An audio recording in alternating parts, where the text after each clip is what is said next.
Hail and well met. Welcome to the Dungeon Scrawlers special presentation of episode 2 of the Realms Isekai game, as brought to us by Chris the Gray, that mysterious entity who is doing the finger steepling right now. But first, before we get to that game, we're going to introduce everybody. Hi, I am Eric Scott DeVee, often the DM of games on the stream, but not always. Sometimes people get the chance for revenge. I am an author and game designer and all-around professional geek. I have a book coming out, which is called Femmes Fatale, which is a superhero book. It's coming out in the middle of November. Erin's not here to plug her own book, so I'm going to plug her book, Empire of Exiles, which is coming out on November 8th, which is also Election Day. So here's what you have to do on that day: vote and then go buy Empire of Exiles. Those are your two jobs for that day. Protect democracy, buy yourself a present. And on that note, I am going to pass it on over to our other folks. You may have noticed that two of our regular core Dungeon Scrawlers members are here, Rhiannon and Randy, but you may also see that we have a somewhat unfamiliar face, but a very familiar personage in the form of Joel Everett, who is better known as RumpusImperator, one of our mods and a longtime friend of the show. Take it away, Joel. Hello, everybody. As Eric said, I'm Joel Everett. I'm usually one of the mods wisecracking in the chat under the handle RumpusImperator. The Forgotten Realms Gray Box set, I think, was the first D&D product I ever owned, so I'm pretty stoked to see where this is going. And I'm also going to tell you about our sponsor. Idle Champions of the Forgotten Realms is an epic strategy game that unites iconic Dungeons & Dragons characters from novels, campaigns, and popular shows into one epic adventure, including Farida, Havilar, Mahan, Mott, Dembo, Ali, Bosch, and Zunarella the Devourer. Plus, a lot of the missions feature dialogue written by Aaron, which is really funny. The game is available for PC and Mac on Steam and Web, Xbox One, PlayStation 4, Nintendo Switch, iPad, iPhone, and on all Android devices. For more information, check out idlechampions.com. Rhiannon? I'm Rhiannon Held. I write urban fantasy as Rhiannon Held, and space opera is RZ Held. And I'm going to tell you about two of our other partners. Both make dice. In a realm where most warriors use plastic light weapons, Norse Foundry specializes in metal dice. When you roll them, it feels like you're skillfully smashing the rigid armor of the monster horde. Norse Foundry offers other cool gaming accessories, and you can find their store and more about them at norsefoundry.com. Phoenix Dice is named for the creature that rises from the ashes because they use all recycled materials for their dice. They're always designing and testing multiple types of recycled materials for enjoyment, raising dice from the ashes and onwards to epic adventures. You can find their dice at phoenixdice.com. And tonight, if you type into the chat !ticket, you can enter to win a set of dice and a dice tray from Phoenix Dice of your choice. So go ahead and enter !ticket. Woo. Hi, I'm Frozen. Oh no! He is frozen. Oh no! What He needs timing? to let it go. I'm okay now? Now we can hear you. Yeah, Yes. you're okay. All right. Okay, great. Hi, Randy Henderson, author. I write fantasy and Oh my gosh. Chris, stop doing that. It keeps paralyzing you, Randy. okay. All right. Can you hear me? Yep. Yeah. Okay. All right. So and I'm here going to try and hopefully get through talking about Matt Youngmark's awesome book, Tavern Rats. Matt's an amazing author. I'll just say right up front. He writes a lot of choose your own adventure stuff for like new choose your own funny, a great fantasy writer. So his new book is Tavern Rats. All Frenzel wants is to stay in sorcery school forever. But with 3 years of back tuition due, she's forced to become the last thing she ever intended, an adventurer. Alas, when the party she hires to help retrieve an ancient treasure abandons her to swipe the loot for themselves, Frenzel is left with 3 other fledgling magicians just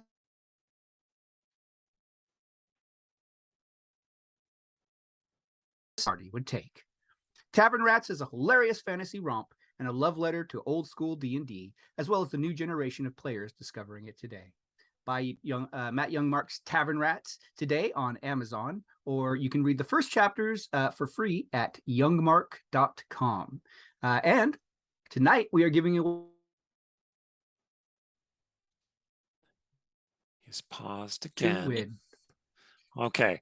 Right. We missed the thing about the giveaway, but we were Okay. giving away 2 copies of the book, !enter, in order to enter that giveaway. I can attest, Matt is an old friend and colleague, and his work is really funny and really warm-hearted, and I highly recommend it. All right. On that note, I think we better pass it over to Chris. Very good. Thank you very much, Eric. All right. So we have a new player, and we're missing one of the players from last time. So I have the new player, Joel, handled. You'll see what happens when it happens, Joel. In the meantime, if you'd be good enough to take out a piece of paper and write down all the things in that gig bag of yours, and that might otherwise be on your person. That'll keep you busy for a few moments if you haven't already done it. And I will simply say that Allie was unable to join us this evening. And the way I typically deal with players that are not in one session of the home game or other is that they come down with sort of like eating a bad fig or whatever the case may be. So Allie was actually feeling a little off, and so that's why she was unable to join us. And so in game, I'm going to say that she tried some of that beer that you were all experimenting with last time. Turkey beer? Yes. The beer with bits in it. Yep. And I With think fingers. yeah, there you go. And so is overcome with a bit of queasiness as a factor of that. And so still present. And so try to remember that Allie is there. So if you need something carried or moved, or you've got to go from one place to another, you've got to take Allie along with you. Right. But Allie's going to be feeling in a way that she's not going to want to participate in conversation. So I'll try to do my bit to remember she's there, and you'll do your bit to remember she's there when we get to moments that will involve her. I will now do my best to summarize where you were when we last left off. You were in a fest hall named the Giant's Folly in Redansir. You don't know when. Nope. Other than the fact that it is apparently the night before midsummer. Year unknown at this time.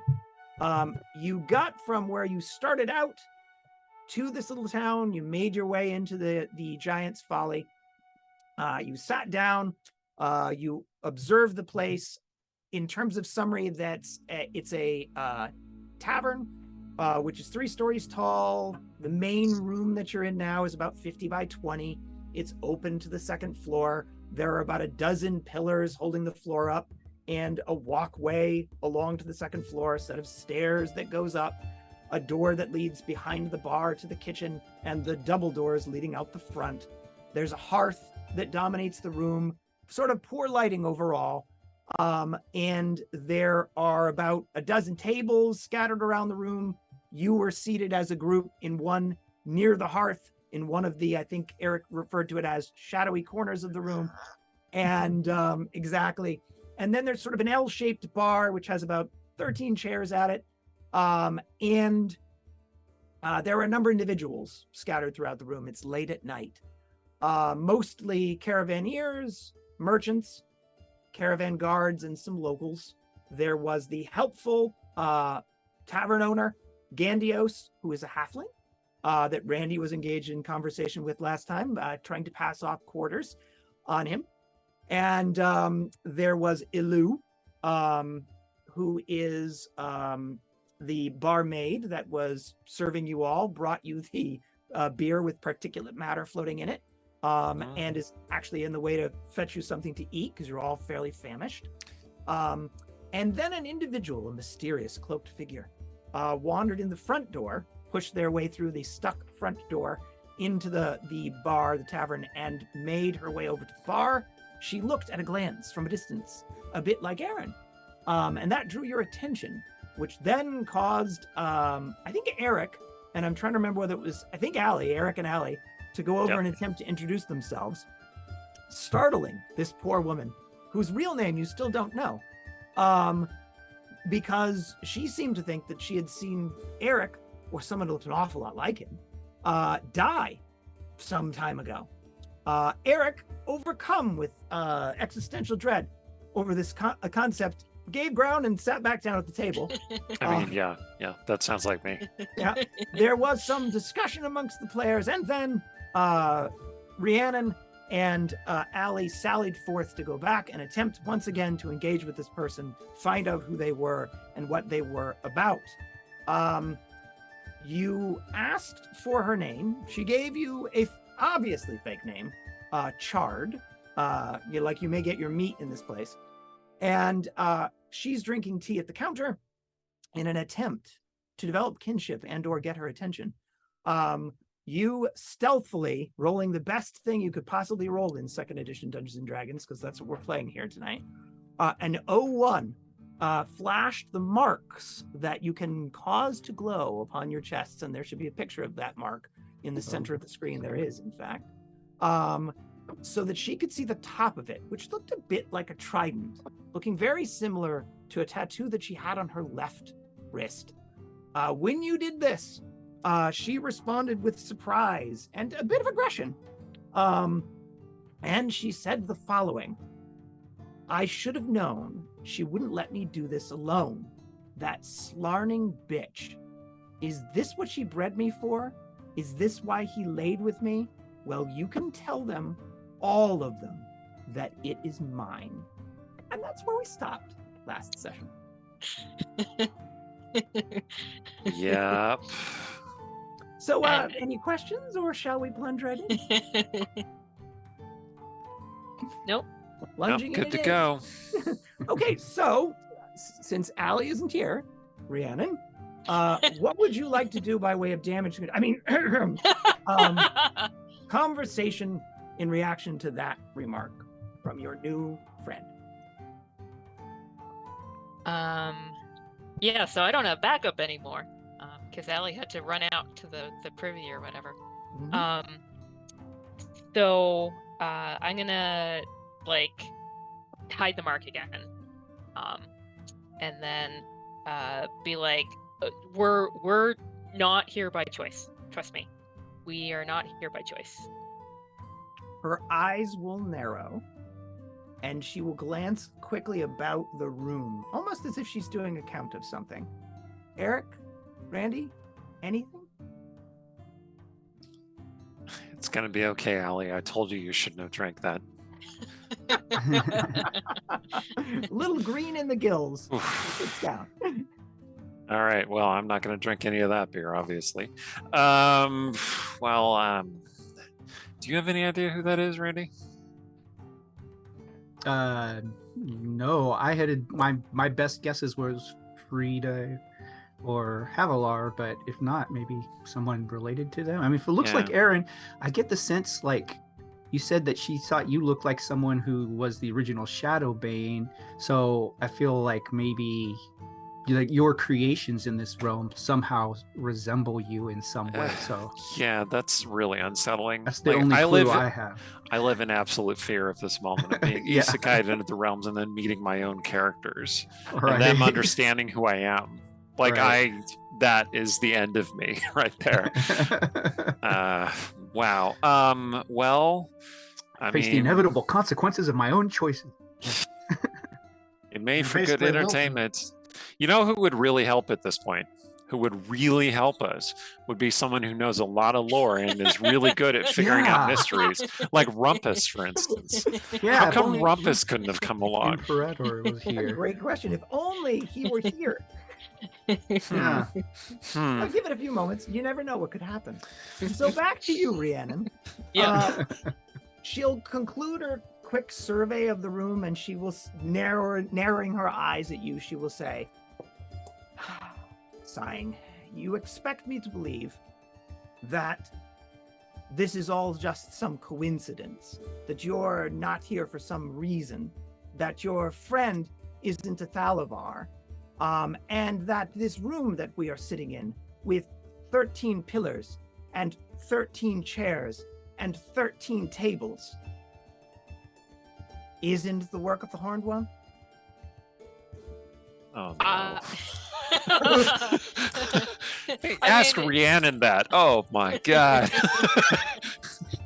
now I'm gonna see if I can count.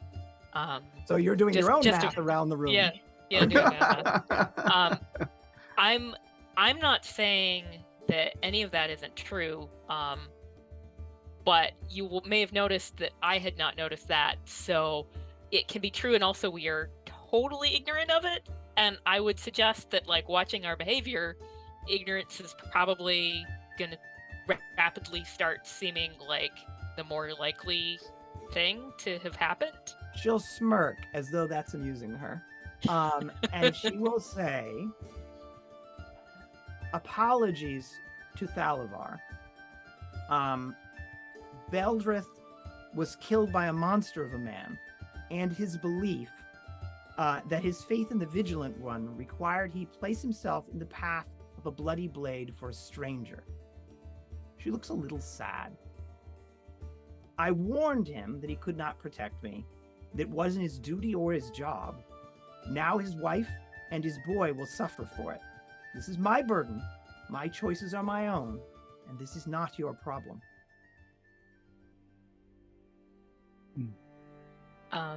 We aren't trying to make it ours. My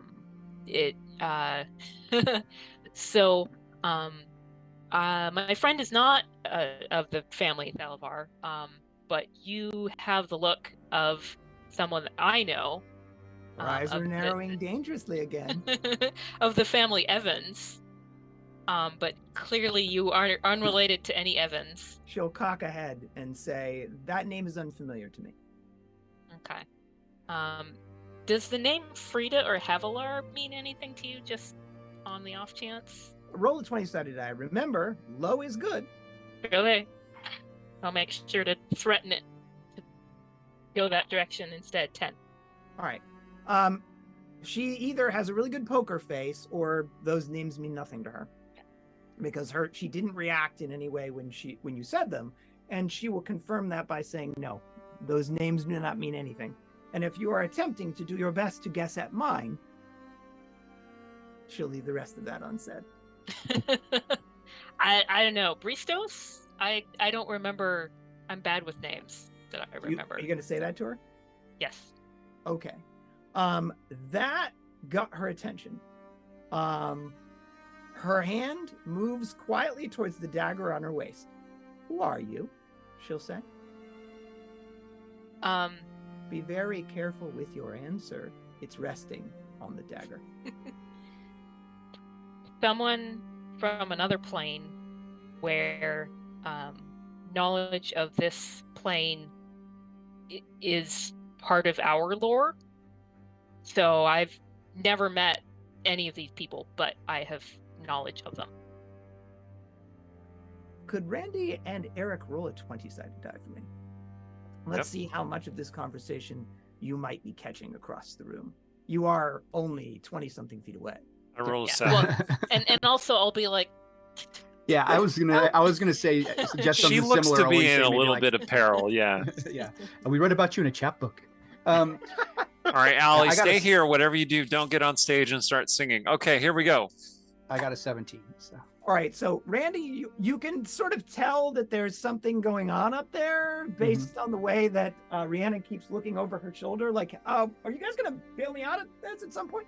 And Eric, you heard enough of that and saw the hand go to the dagger that you've decided perhaps it's time to intervene. Yep, I head over there. As you stand up, Randy, are you following Eric? Yes, I will follow Eric. As you both stand up and begin to make your way across the room, the front doors will once again boom open. Someone has shouldered their rather considerable weight against them and pushed them open in a fairly dramatic moment. A group of men will burst through into the room. When you're about halfway across it, you will see the woman whose name you do not know turn her head in that direction, hand tightening on her dagger. Rhiannon, do you have an immediate reaction when a group of armed men burst their way through the door? Backing up. Towards Eric and Randy? Yes. Okay, so you guys will sort of bump into each other in the middle of the room. These individuals look as follows. Their leader is a tall, not as tall as Eric, but tall man, about 6'5" probably, imposing warrior in plate armor. But the armor is covered in dirt, mud, it's worn, but it has a clear symbol in its center. Yang Yang, if you could bring up the shield image. He has dark hair, dark eyes, a dark braided beard. His left eye is patched with a scar across his cheek. He'd normally be a handsome man, if not for the deep intensity and anger in his gaze that turns him ugly. He has in his right hand a hand and a half, a bastard sword, with his dirty dun-covered cloak trailing out behind him. And he has a half a dozen men-at-arms, some little more than boys themselves, all equally dirty and ragged, but armed and armored, long swords, chainmail, shields, and light crossbows that they're holding, who fan in and fan out as he strides into the center of the room. The woman, her gaze gets quite steely when she spots him. His gaze gets quite wolfish when he spots her, almost as if he's been looking for her. Great. And he smiles like the cat that's caught the canary. She says one word under her breath, "Hrast." And we will cut to a different scene. So, Joel, aka Rumpus, you remember coming to the hangout earlier this evening, and you remember discussing the weather in the Pacific Northwest, learning a bit about the Clovis people and an assortment of things. And then the next thing you recall, you awake face down in a field at night. The grass around you is wet. It is a couple of feet high, flowery field with, as you're looking up, trees ringing it. Temperatures are in the 70s. It's a pleasant evening. Sound of insects, clear air. What would you like to do? My first thought is, not again. So, okay, so the first thing I do, so the first thing I do is listen and see if I hear anything before I raise my head. Could you roll a 20-sided die? We're playing, as I mentioned, 2nd edition Dungeons and Dragons. This is an ability check, so you're looking that's to roll low. 8. That is an 18. So You my hear ears are ringing. You hear the creatures of the night, basically the equivalent of crickets and whatnot. Okay. Then since I'm face down, I go ahead and crane my head up and look around and see if I see anything. Did you watch the last edition of Isekai Realms? I did. All right. This is going to sound terribly familiar to you. You're in the same clearing that our noble adventurers who are now in a nearby community started out in. You can even see the depressions in the grass where they were mucking about, handing out weapons to each other. Eric, like as I said last time, a demented Santa Claus. They are missing, but all the descriptions of that location, the moon being trailed by the tears of Selune, the woods around you with, on your left, 40-foot tall trees with electric blue leaves. On your right, 60-foot tall trees close together with dark black bark and high leaves and branches equally apply. Obviously, it's some free LASIK as well. Say one more time. Free LASIK as well. Oh, We yeah. all have our Spider-Man moment. Yes, that's correct. You will have your Spider-Man moment as well. If you have if you've got a pesky limp that you've had for the last 5 years after you broke your leg in that horrible, gone. So any issues that you might have had cleared up quite instantly. I'm assuming at this point you're perhaps on your knees looking around the glade. Sure, that seems reasonable. Okay. So what now? Well, not knowing where I am, and I think that the logical thing to do is probably, since there was clearly somebody else here before, following their tracks probably seems like the best thing to do. All right, so you will get up gather Mhm. yourself and your gear. You're operating on moonlight alone, which is pretty good because the moon is full or close to full, as I said last time, and you're in the middle of a glade, so unobstructed moonlight. You have a fairly large bag with you. Do you have I the do. desire to take anything out of that, or are you just happy to shoulder it and try to look for the path that they took out of here? I think that for I think that the only thing I will pull out for now will be the only thing I have that really approximates a weapon, the crowbar for my gig bag, and I'm having a Half-Life moment here. I just want you to know. So with this over my shoulder, I will put the bag I will put the bag on my back and see if I can follow the tracks. All right, so you'll move to the edge of the glade. Could you roll a 20-sided die for me? I want you all to 14. know I have really big feet. I leave big tracks. So someone doesn't have to be a very high-level ranger to track you? Is that what you're telling me? My feet are size 16 shoes. So, Whoa! yeah. Well, also, we Yes. don't know how to move through forests, so Right. like You guys probably left crashing, a breaking trail. shit, Yes. stopping. You're keeping some Leaving specialty kind bar shoe- wrappers up behind us. You're keeping some specialty shoemaker in business all on your own. What did you roll, Joel? I rolled a 14. Okay. As you approach the edge of the woods, it would appear as though you ended up going left, which was towards the electric blue leaved trees, because that's the direction that they all seem to have mustered in and headed out in that direction. Mhm. As you approach the edge of the forest, you at first see what could be shapes. And so you stop and you Mhm. look to observe them. And those shapes start to resolve into beings. Yang Yang, if you could bring up the image of the 3 creatures in the woods, I think you'll be able to find that for me. I don't want to tell you what it's called because it gives the game away, so to speak. But I think you'll know what to do. Oh my. Oh, good. They're the size of ponies, Joel. The size of ponies. And they're lurking at the edge of the glade. For some reason, they have not entered it. What do you want to do? Okay, so first thing I do is freeze. And are they facing me? They are. It's as Okay. if they've been watching you the whole time. Okay. All right. I didn't think I would be getting this out this early, but also in my gig bag, I'm going to go in for something else. And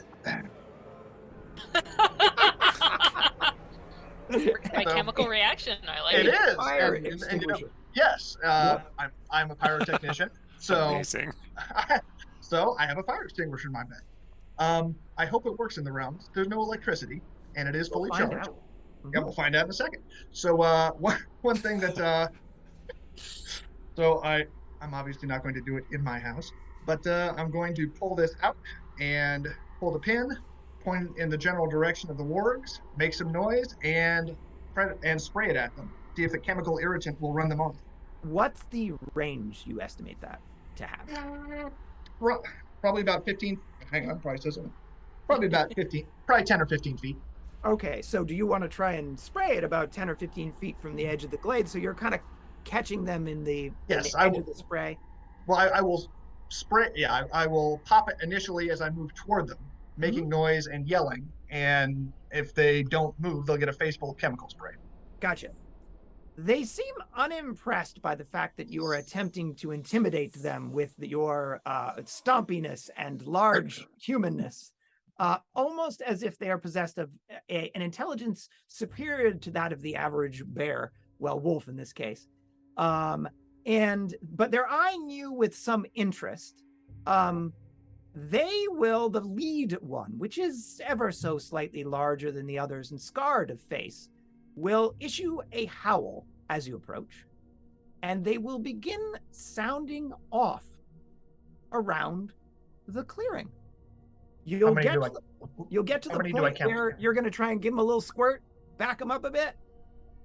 Great news. Yeah, well, You don't want to do that? You want to No, hear how well, many okay. are first? Okay, how many do I count first while they're howling? 13. Oh They're boy. in a ring around the clearing with one exception. There appears to be a gap of them on the side with the black trees whose trunks rather, are close together. They're ringing the rest from about 3 o'clock to about 6 o'clock of the clearing. But the portion that has the black trees, there are no howls coming from there. They sit on their haunches as you count them out and toy with the idea of squirting them with your fire extinguisher.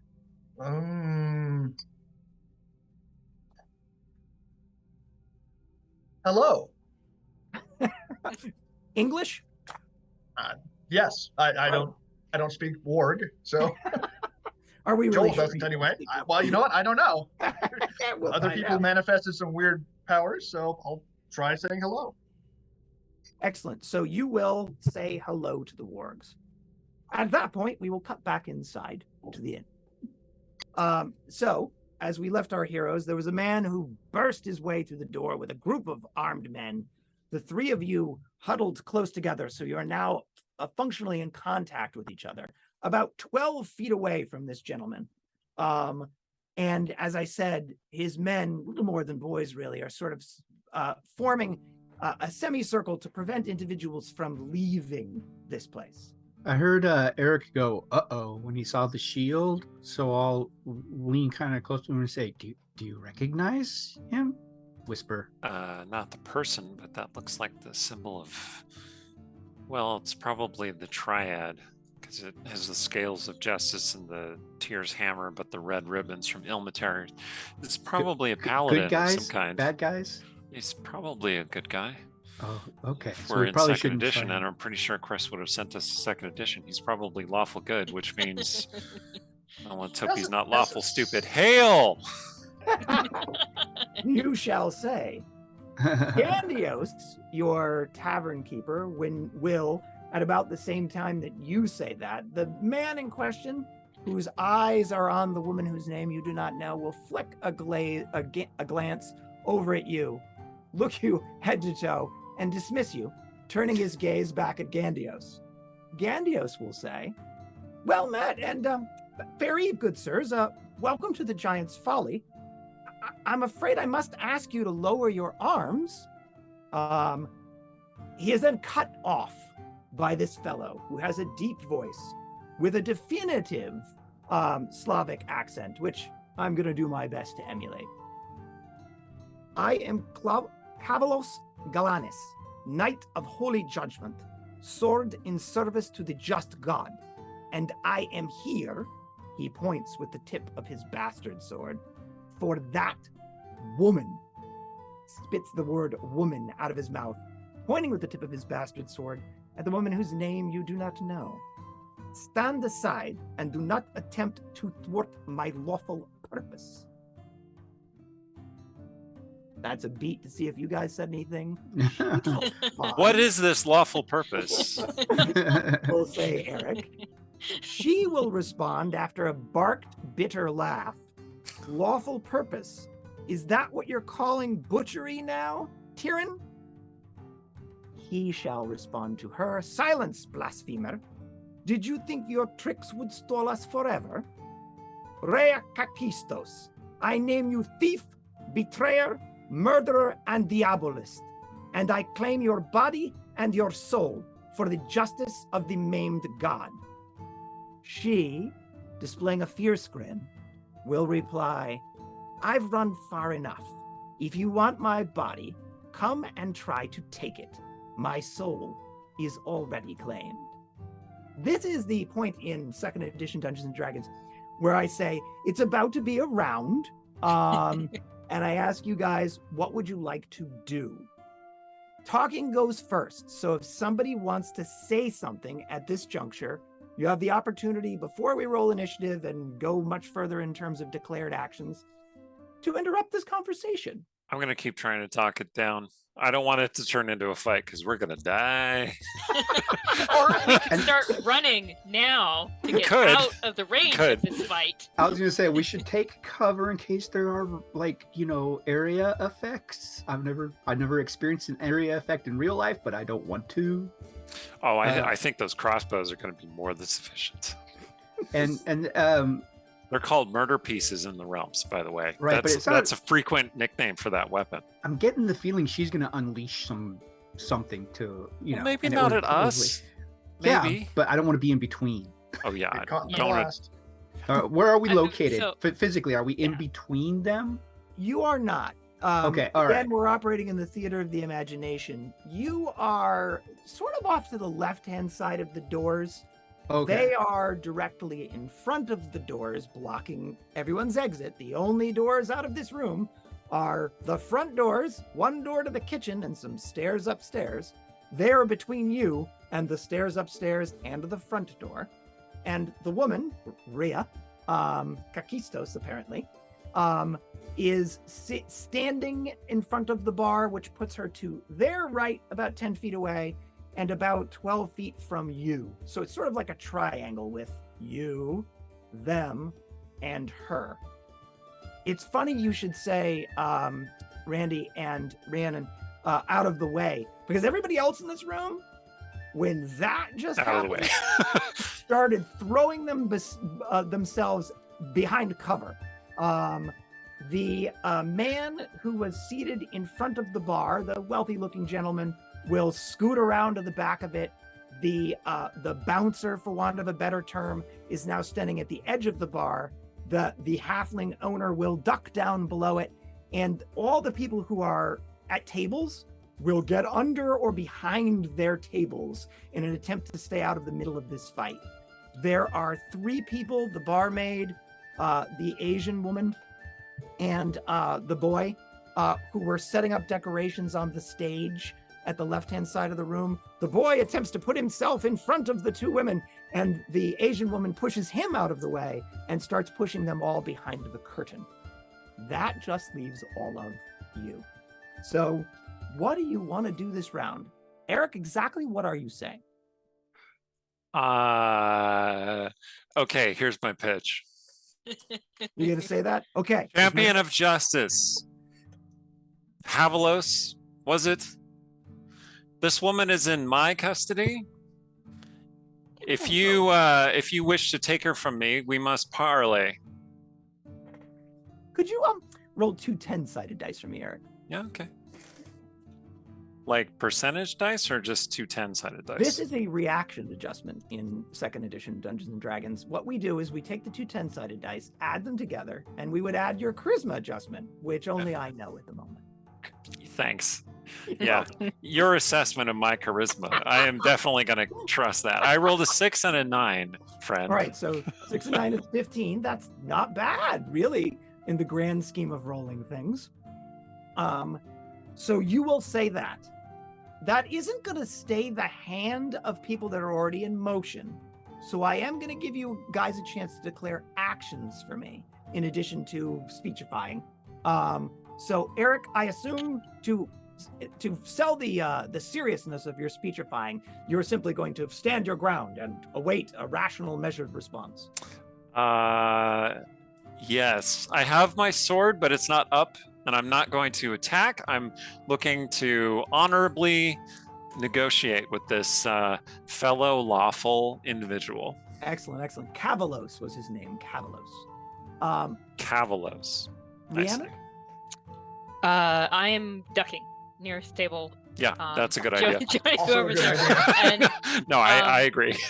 I'm gonna put my hand over the weird mark thing that Randy managed to like make the werewolves run off with, in case like magic is coming at us, in hopes that like that will like zoom out into a shield or something. But Gotcha. I'm not like trying to activate it. I'm just like ready to go. Okay, so it isn't so much about concealing it as it is about attempting to be one with it so that if it is Yes. needed, it knows that you are seeking its assistance. Okay. Exactly. Randy? I will duck wherever Rhiannon's ducking, and I will. Yeah. Also, kind of thing, but I will attempt. Well, I don't know if I can attempt something. If it's we're just talking. You said round, so I don't. I was going to attempt. You're going to be able to take an action. Yes. Eric has decided to diplomacy is the mechanism, but Yeah, you got that's what I'm doing. To do whatever you like. Well, actually, I feel like Eric's trying to present himself as an authority, so I will present myself as his assistant. I'll be his backup. I'll just be nodding. Does that mean you will not be hiding under a table? That means I won't be hiding under a table. I will stand Okay. firm beside Eric and nod and knowingly and look at him admirably, up at him admirably.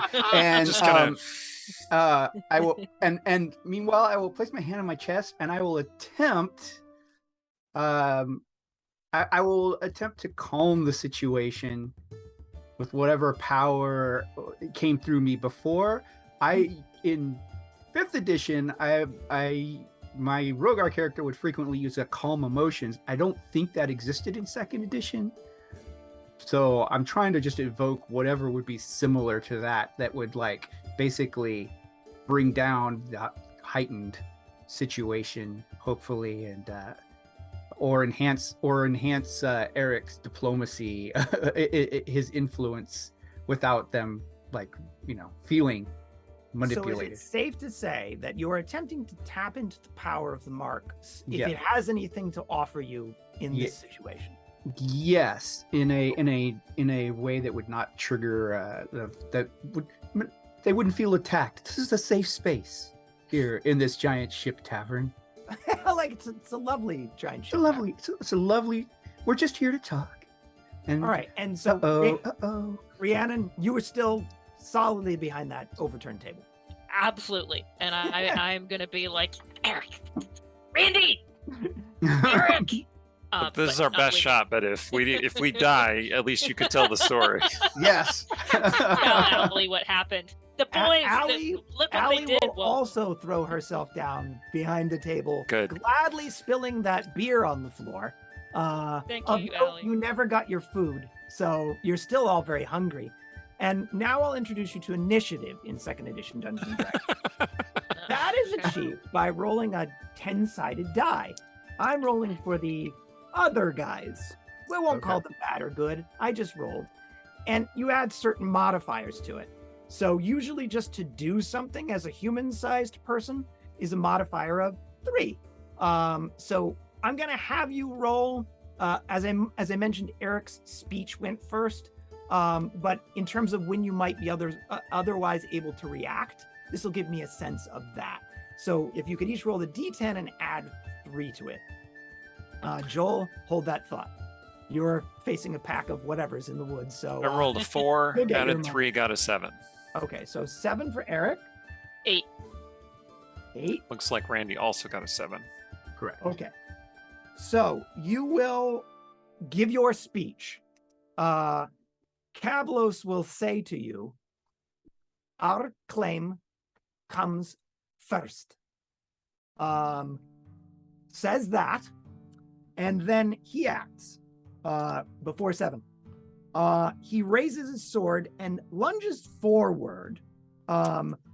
His men pulling up their crossbows to aim, and about half of them will fire a ragged volley of crossbow bolts Great. across the room. Okay. In Bet you any wish particular you'd direction? taken cover now, didn't you? In the general direction. Well, of the I room. was counting on his, lawful goodness, but clearly I cannot. So it's fine. He's the rules. He's a man of the rules. Yeah, he's breaking the rules though. You can debate the finer points of lawful good with him in a moment. I will. That's my. 2 crossbows come quite close to the woman, embedding themselves on either side of her in the bar. One of them fires wildly off, going up into the darkness of the space above, of the 3 crossbows that just fired. It is now your opportunity to take some action other than speaking. I know what Rhiannon's doing. Randy and Eric, any desire to do anything? Okay, I lift up my sword and I say, "You do not know my claim, hasty knight of justice. I am Eric Thalivar, champion of Helm, and that woman is in my custody. Attack upon her is an attack upon me and my god." Could you roll 2 10-sided dice for me, Eric? Yeah. And a 20-sided die. You're now attempting to use a skill, too. 4 and 3 and 12. Okay, 4 and 3 and 12. Do not make me assault you, knight. That's Eric. I Randy, go to slap my forehead, but instead I quickly try and just make it look like I'm adjusting my. Look, I am definitely trying to bluff this guy. It is Yep. obvious that's what I'm doing, but Yeah. you Yeah. think we can fight these people? No. You're doing, you They are all doing missed, and now their a crossbows are fine unloaded. job, Eric. A Yeah. fine job. Yeah. Very Stop great. undermining me, Randy. I'm not. I'm not. I was just noticing that I had that reflex, so I was like, okay. I'll just... He will say, Thalivar. I killed a Thalivar not long ago, attempting to stand between me and this woman. Well, then I have another reason to challenge your honor. Okay. While you guys are man standoffing, Come on, lady, kill them already. she will drop to her knees in the center of the room, coming off of her chair, moving awkwardly. She is definitely in a very ungainly state at this particular moment. As I said to you before, when you got close to her, she's wounded or something else. And so she'll drop to her knees. As she does so, she had her hand on that dagger. She will draw it with her right hand, slice her wrist where the mark is located, Oh my god. gently with her left hand, bring her hands up, bringing the cloth of her sleeves that were otherwise obscuring the various marks on her arms free, blood now flowing freely down the left side of her arm. She will place her arms together, blood now mingling across these various things, and she will utter a word, bark that word out. The word itself is dirty, foul when you hear it to the ears, jarring like the most personal of insults. And it has an effect. It almost makes your ears ring when you hear this word. And then she follows it with 2 more. They might have been a name, but not in any language that you speak. The light in the room actually dims to near darkness for an instant. Then there is a boom, followed by a crack like thunder, a burst of smoke and fire, the smell of sulfur, and then in the center of the room in front of her, between her and this gentleman, appears a creature. If you could bring up question mark, Yang. Oh boy. I think he was, I think he had to step away stepping for a second. Yeah, Okay. he So- did. when he gets I'll back. do my best to describe it. It is a little bit taller than a man, and to your imagination, looks a bit like a dragon man, Sorial, draconian. Those would be the things you'd probably think of when you saw this thing, unless you were particularly familiar with a certain type of creature. It's red, scaly. Oh, he is back.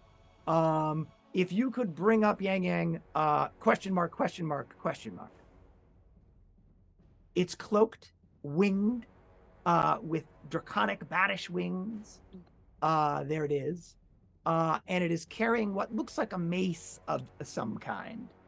The Oh, crap. room, when it enters, immediately develops like the characteristic of slightly warmer, and it stinks of vinegar, for what that's worth, as this thing wafts out, appearing in that burst of smoke in the center of the room.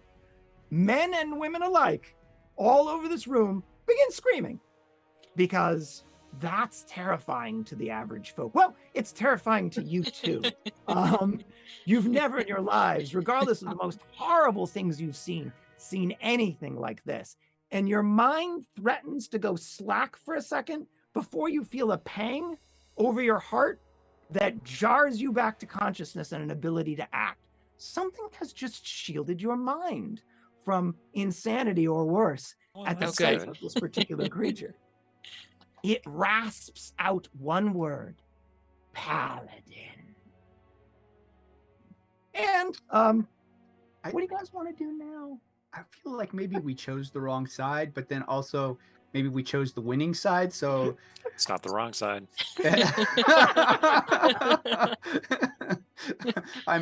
We'll deal with the moral implications later. All right. So I don't know. So nothing happened when I was trying to like invoke some kind of blessing or enhancement or No calming response effect. Okay. whatsoever from the mark. Okay. All it did was shield your mind from madness this round. I mean, Okay. that's a good thing. That's not Well, I nothing. do have those the throwing knives that Eric gave me, Excellent.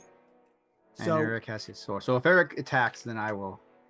all right, you will wait and see what Eric does. That Yeah, we thing, had the Eric, same is initiative, between so. you and the nice paladin man. Okay, well, I'm not gonna try and go through that thing.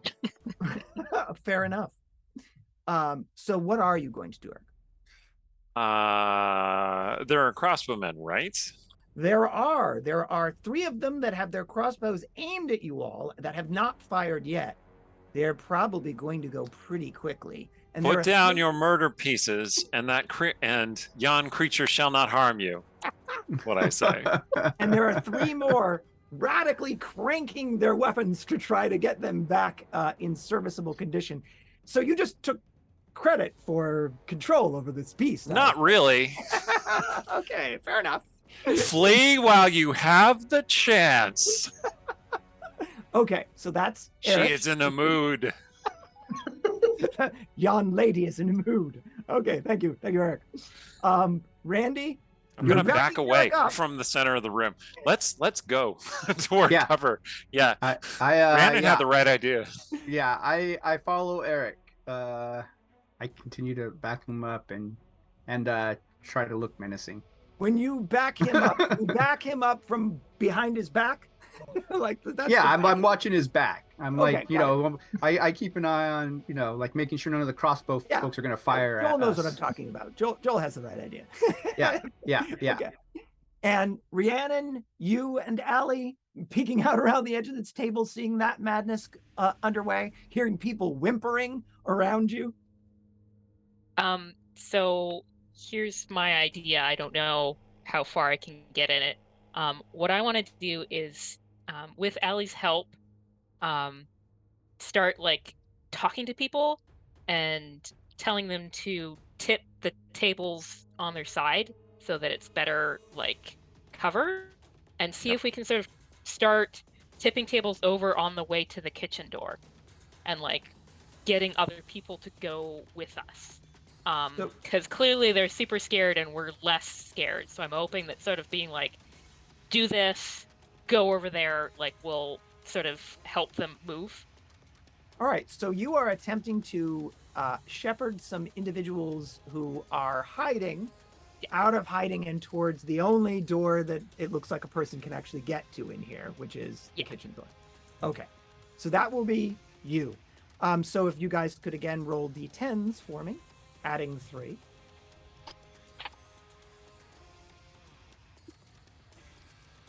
You want all of us to do that, or just Rhiannon? Just Rhiannon, Randy, and Eric. 13. 4. I got 9. Okay, so Eric, you say your bold words. Please roll 2 10-sided dice and a d20. Okay. That's a 5 and a 7, and then my d20 roll is 9. Okay. The men cranking their crossbows, desperately trying to get them going, look briefly panicked. As and well two of they them- should. And 2 of them step back towards the open doors behind them.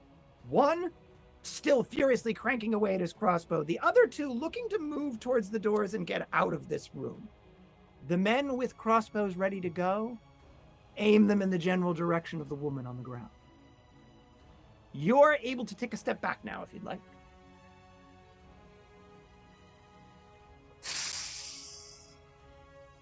Okay, I'm going to shove over a table and try and block their shots. All right. Roll 20-sided die for me. Yep. Block their shots from yourself. From her. 5. Okay. So you will get purchase underneath the table and throw it up. You will manage to get yourself and the table in front of at least one of those shots. So there were 3. So Okay. at least one of them is going to go into the table. The other 2 just have angles that you can't block with where that table is located. Sure, I understand. Okay. I don't have a shield. I need a shield. I should have brought a shield. That would have been pretty funny. Like, we started the game and there's just this shield sitting on my lap, and I'm like, oh, hello. Shoulda, woulda, coulda. You know, Are we that's going to all the play a things. game today? I'm not convinced that Joel doesn't have one in there someplace. So I've been all meaning right. to get myself a Look- Captain look- America shield. That would have been fun to have. That would have been delightful, yes. Anyway, so that's what you do at that number. The next is Cavalos.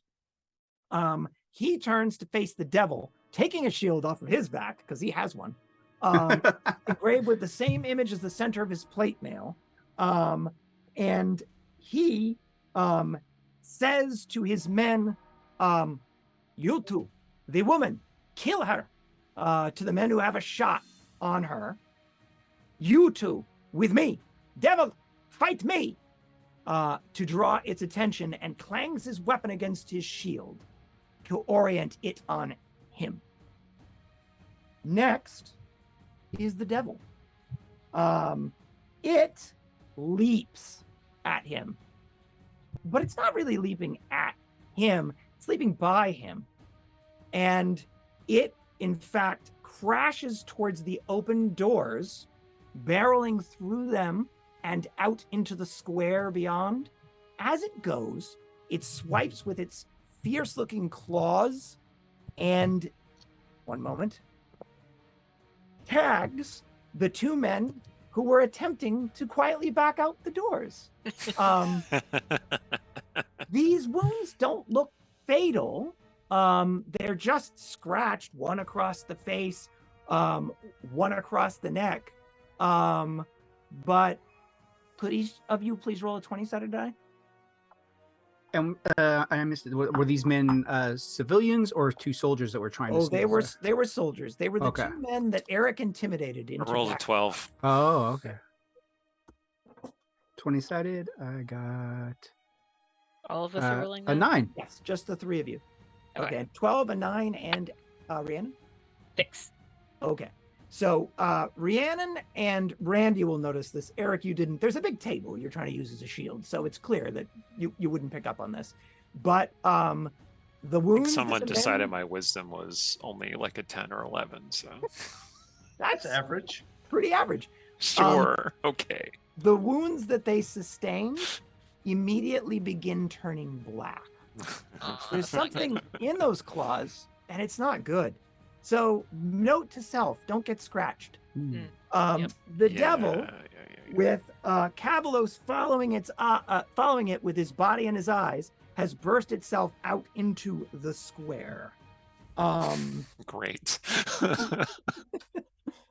Then comes Rhea, who is on the ground, looks up to the left at you, Eric, because you've covered half of her body with a table, and Yeah, that's and true. yourself. I did do that. She has a look of sadness and tears rolling down her face, as if what she just had to do was distasteful to her. This is not something she wanted to do, something perhaps that she even regrets having done. But along with that is a combination of desperation and resignation in her glance. And she will start to say something to you. Okay. Roll 20-sided die. Let's see if you can hear it in the din.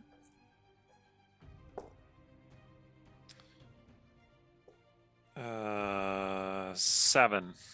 All right. Tell them, she begins to say. And then it's the turn of the 2 remaining men with crossbows.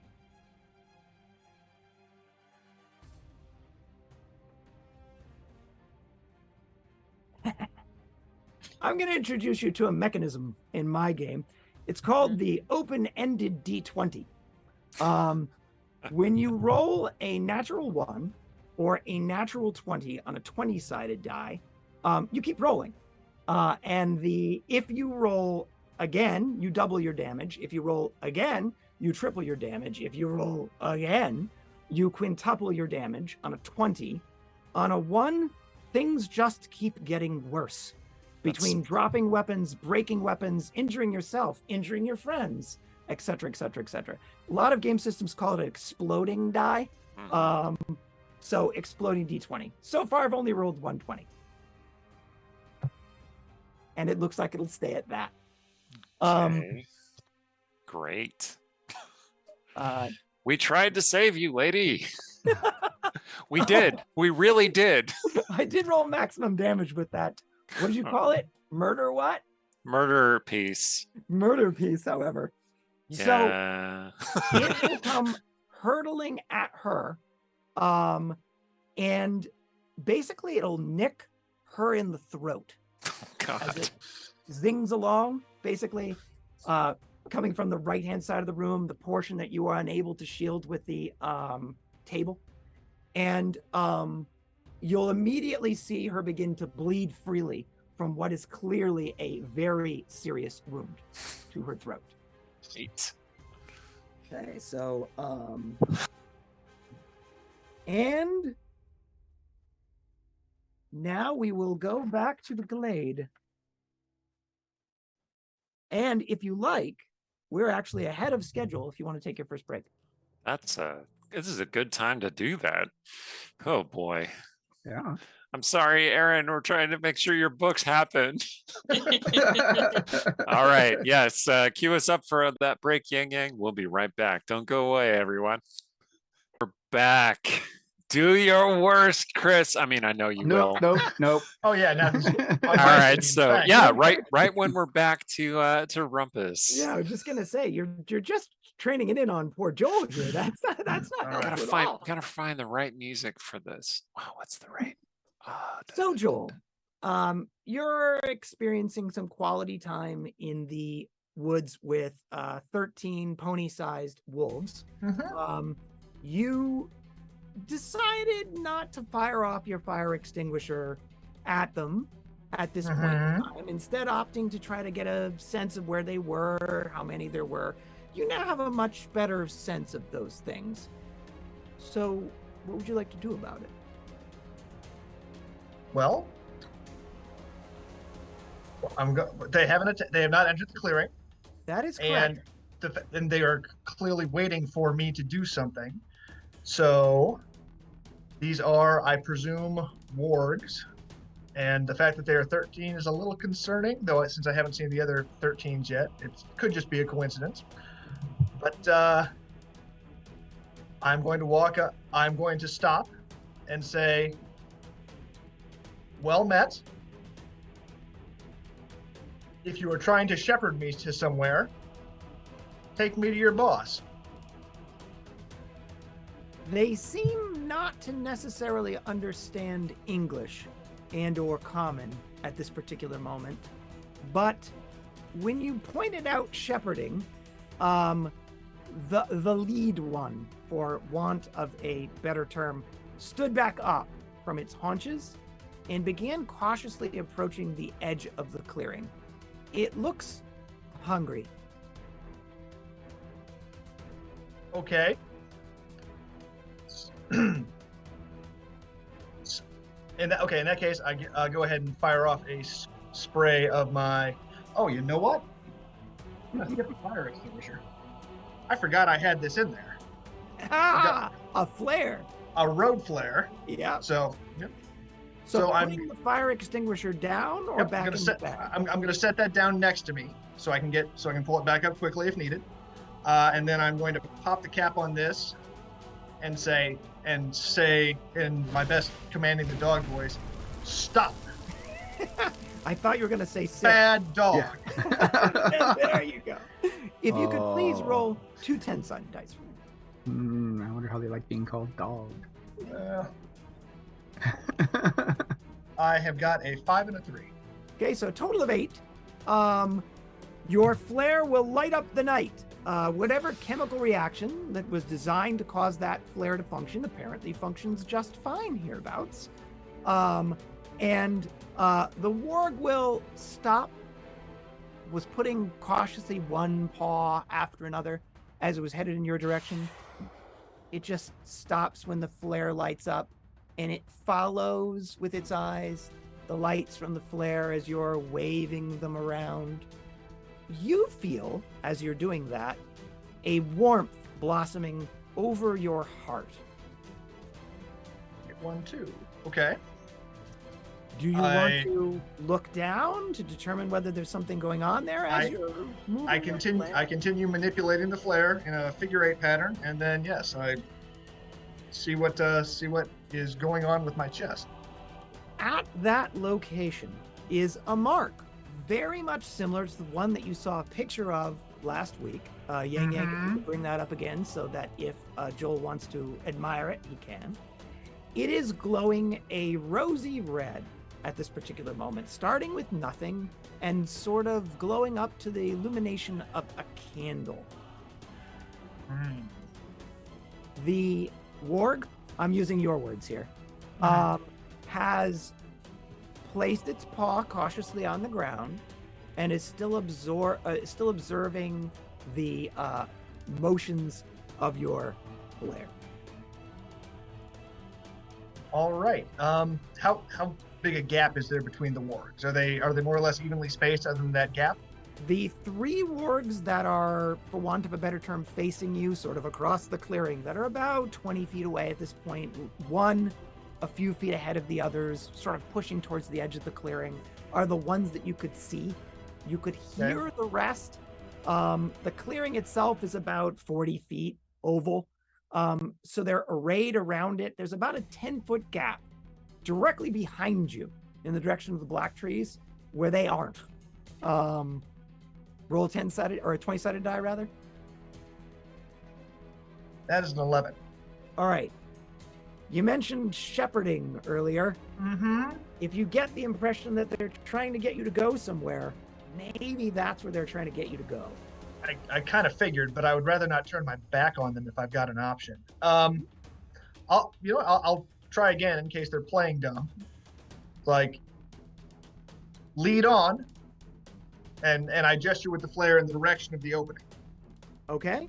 And see if any of them start walking that way.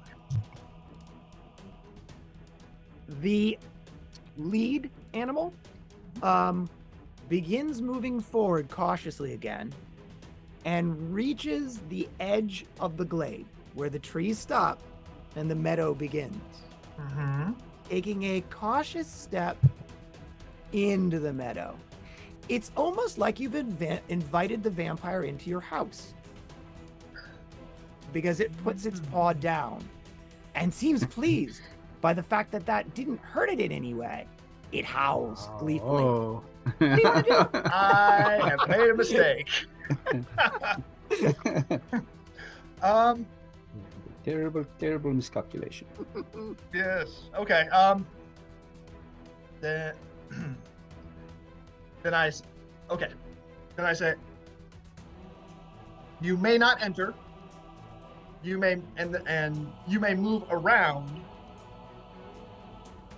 And I'll gesture in an arc around the edge toward the Using opening. your flare? Using your Yes. flare? Yeah, Okay. using the flare. Could you roll a 20-sided die for me? 17. Okay. It's moving cautiously. Now it's growling towards you. It's inside the glade. You don't seem to have moved it off the glade. The other Okay. animals are starting to growl. Okay. You get the impression that if you just ran, you might be able to beat it to the black trees. Then, yeah. All right. I'm going to scoop up and give it a good shot. How close is it? It's 12 feet away. In that case, I will give it a good squirt with my fire extinguisher, and then hopefully after I get it in the face, or at least distract it, because that thing throws a pretty good cone. Okay, so I'll do that first.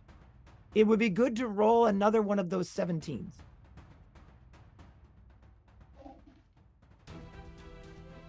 It's a 6.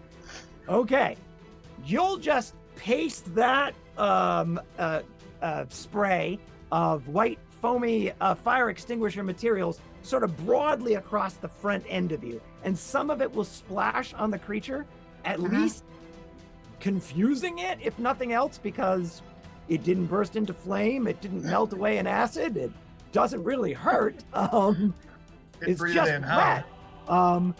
That good enough for you to get going?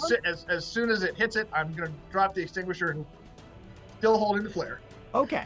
So your flare, minus your extinguisher, are now hurtling across this clearing towards the black trees. It's mesmerized for an instant by trying to perhaps puzzle out what it was that you were expecting to have done to it, and that it and its compatriots sort of burst into action from its side of the clearing into the clearing with you. You will make the black trees a moment before those things pass the center of the clearing. You are running for your life in the woods. The mark, which was glowing at a candlelight intensity a moment ago, has expanded its rosy red glow to now be glowing at about a 20-foot radius of light. So it allows you, shadows moving left and right, to see your way through the trees, so you're not bouncing off of or colliding with them as you're running for your life through the woods. And in the distance, less than 100 feet away, there's a large boulder rock that has, and if I recall correctly, you told me something about repelling. Yes. The characteristics of something that can be climbed by a person, but probably not a wolf. All right. Then I was going to try for a tree, but this seems provident. So yes, I will make a beeline for that boulder and look for handholds, and I will attempt to scramble up it. All right, you will run pell-mell at the boulder, and as you do so, we will cut back inside the tavern. Really quickly, did we want to? Yeah, go ahead and do that, Randy. Don't forget to type !enter to win one of the free copies of Mark's amazing Tavern Rats fantasy novel, humorous fantasy featuring D&D type adventurers, and type ! Ticket for the dice giveaways. Yep. And then, did you want to say something, Eric, really quick? Oh, remember your job on November 8th. Vote and then buy a copy of Empire of Exiles, because we are in a difficult place politically, and you deserve a good time. And reading that book will be a good time. Yeah, and a huge thank you to Menegroth and Vox Voxivin for subbing, and Original Angson with 5 gift sub. Woo! Yeah, thank you so much. We have been keeping track of everybody in the chat who has been like pushing support and affirmation for our fun gaming experience where we're all gonna die anyway. Thank you so much for coming with us on this adventure, and here we go. All right, so back at the tavern. All right, thanks, back Chris. at the tavern. The last thing to occur at the end of the last round, the last person in the initiative order, is Rhiannon. And there, you were attempting to get people, the closest to you being the 2 extremely drunk merchants from before, to abandon their tables and move with you towards the bar. If you could roll 2 10-sided dice and tell me what you'd like to say. Okay. Just FYI, it seems like my internet is holding, but Zoom is not letting me have any camera. So I can't see anybody. Apparently I am showing up, but we can. Yeah, we can see you. Okay. So Internet. Okay. Yeah.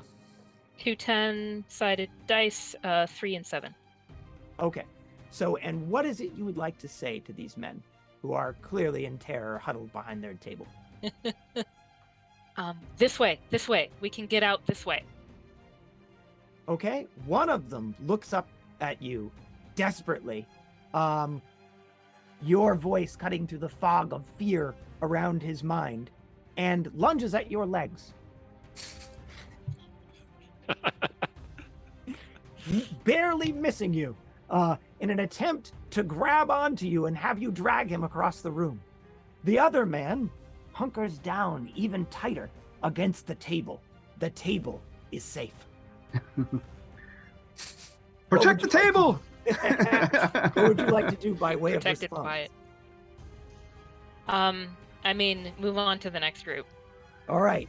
These trying my these best. men cannot be saved. You have done what you can for them.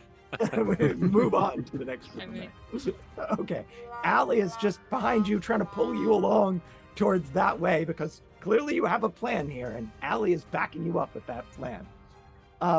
This brings us around to the beginning of a new round. No, did I Eric? get to go? Oh, I'm sorry. What were you doing, Randy? I thought you were just backing up Eric. I guess I was just following Eric. Okay. Okay. Well, at this point, you should Well- branch off and do your own thing. Yeah, It has all gone sideways. I mean, To be yeah. fair, it started off mostly Started sideways, and now it's just like downward sideways. Yeah, I might have shouted something like, "My lord, don't unleash your full power. You'll bring the full tavern down on top of our heads." Who, me? Yeah. Oh, me? Yeah, your There, response, these Eric. men. Who, me? But yeah. Okay. I only draw this sword when oh, it doesn't have a scabbard. I only lift this sword. So, Yeah. Randy, I will let you say that if you would like to. Yeah, I mean, yeah. Hmm. That's what I would be doing while I was moving behind him. If If you, Randy, But- could roll 2 10-sided dice and a 20-sided die. Okay.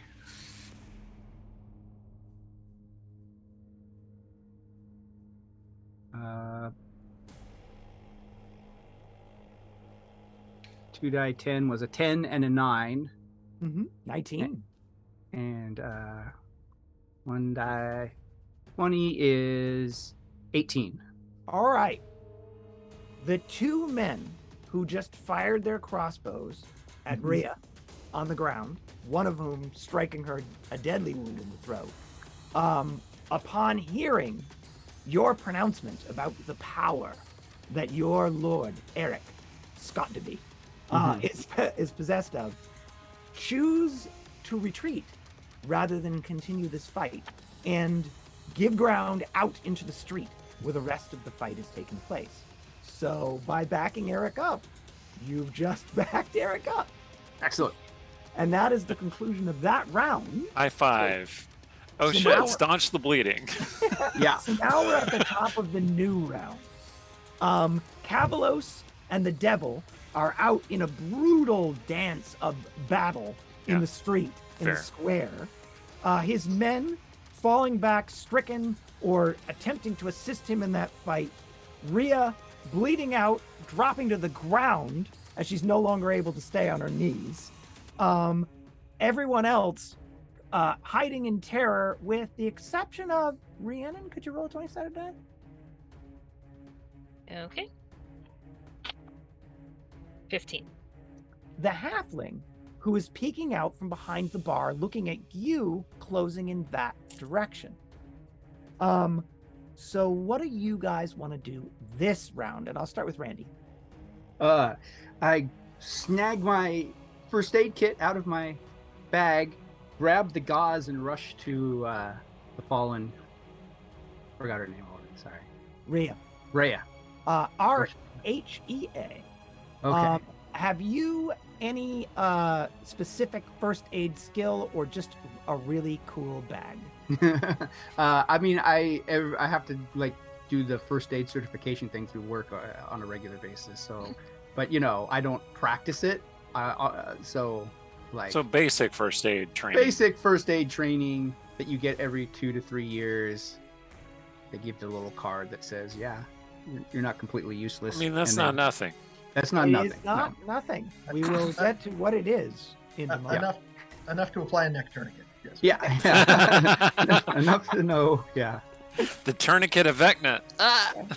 Yeah. Sorry. Okay, Yeah. so that's what Randy's up to. Produce medical supplies. Assist fallen woman. Yeah. Apply pressure. Yes. Rhiannon?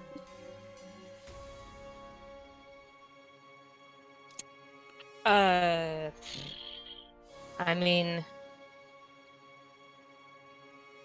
so I'm also worried about Rhea, but I don't know that doesn't need two people.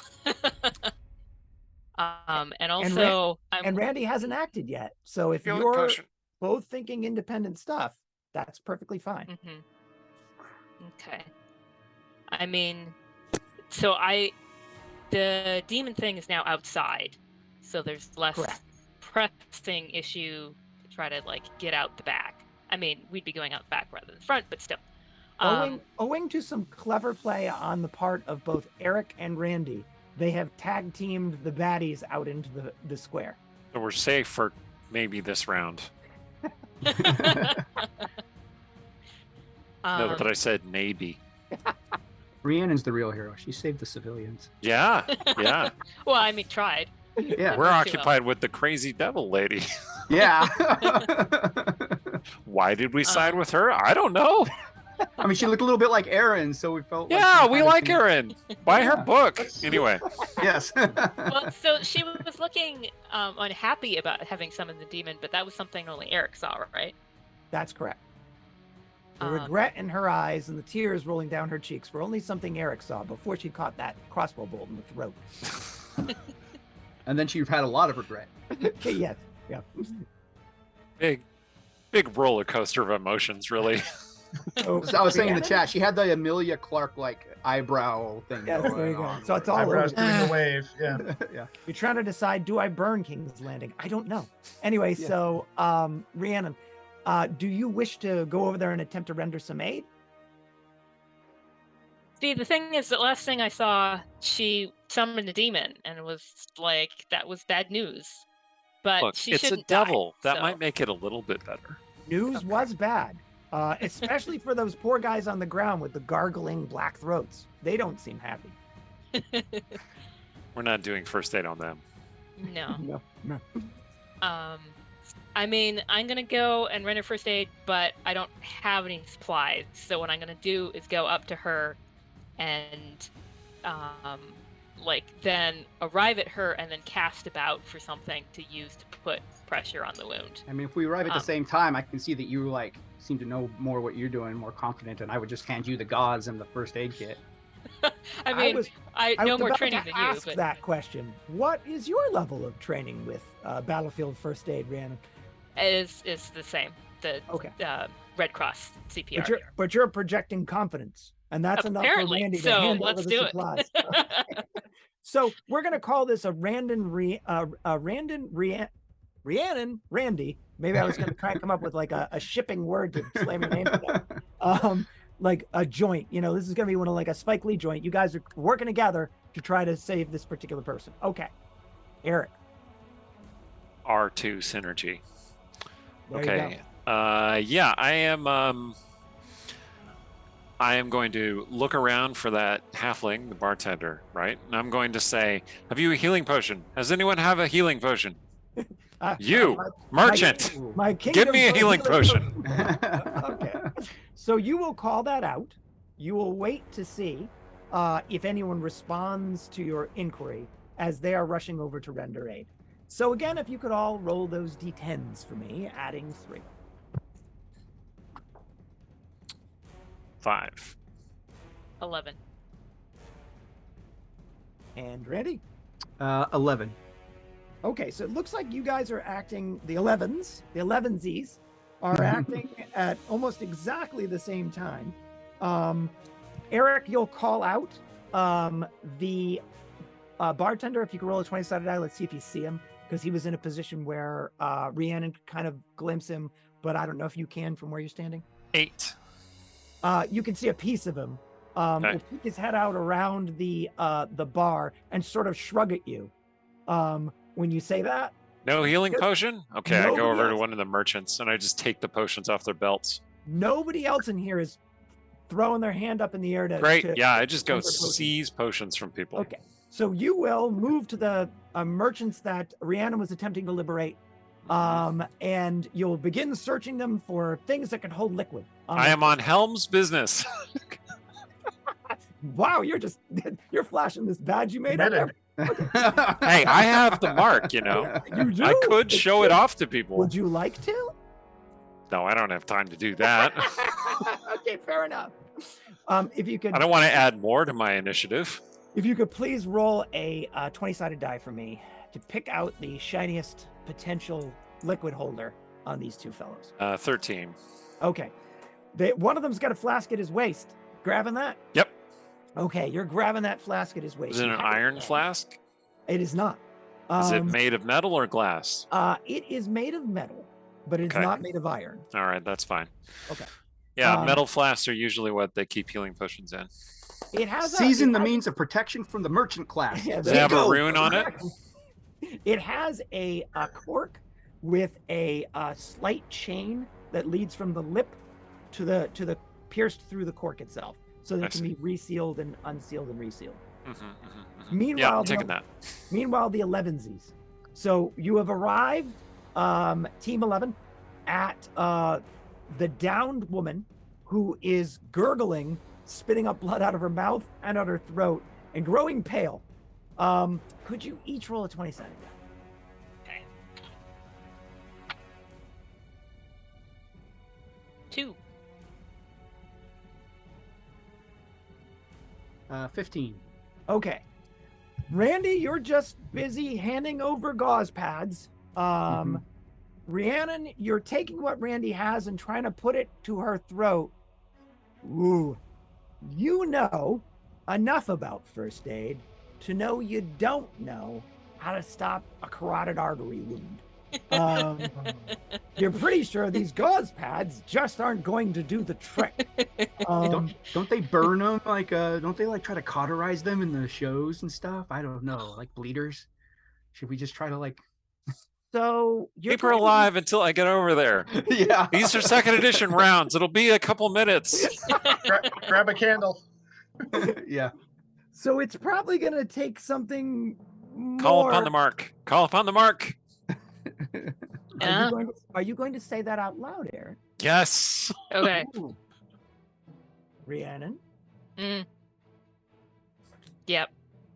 I mean, I think it'll probably be instinctive because like sort of so much blood and like start putting pads on it like no. Panic. And so just like Panic. So how does one does one just put one's hands on the wound, blood pouring freely across your hands? Those you're definitely going to need a handy wipe or something. Eric has plenty. I do. Pouring freely over your hands, and then just think healing. I think that it wouldn't be that sort of like thoughtful. It would be like blood stop, kind of while I've got my hands pressed on some gauze that is now soaked through, like on the side. Gotcha. All right. You can roll a 20-sided die for me. 10 right in the middle. Okay. You'll put your hands, you'll think your thoughts, you'll try to pour power from this thing into her, and you'll feel the mark heat up. Something's happening. And you can feel it like a source of power, of raw energy at the center of your being, right? And if you want to unleash that energy into this woman, you can. Is that what you want to do? Yes.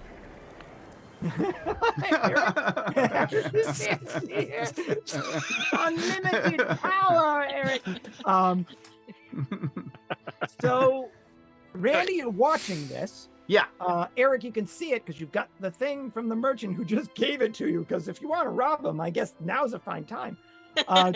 Shake it. You'll all see it. Power, just raw power, comes roaring down in heat from the source of the mark in this angry red light, and roaring through it into your hands, into her.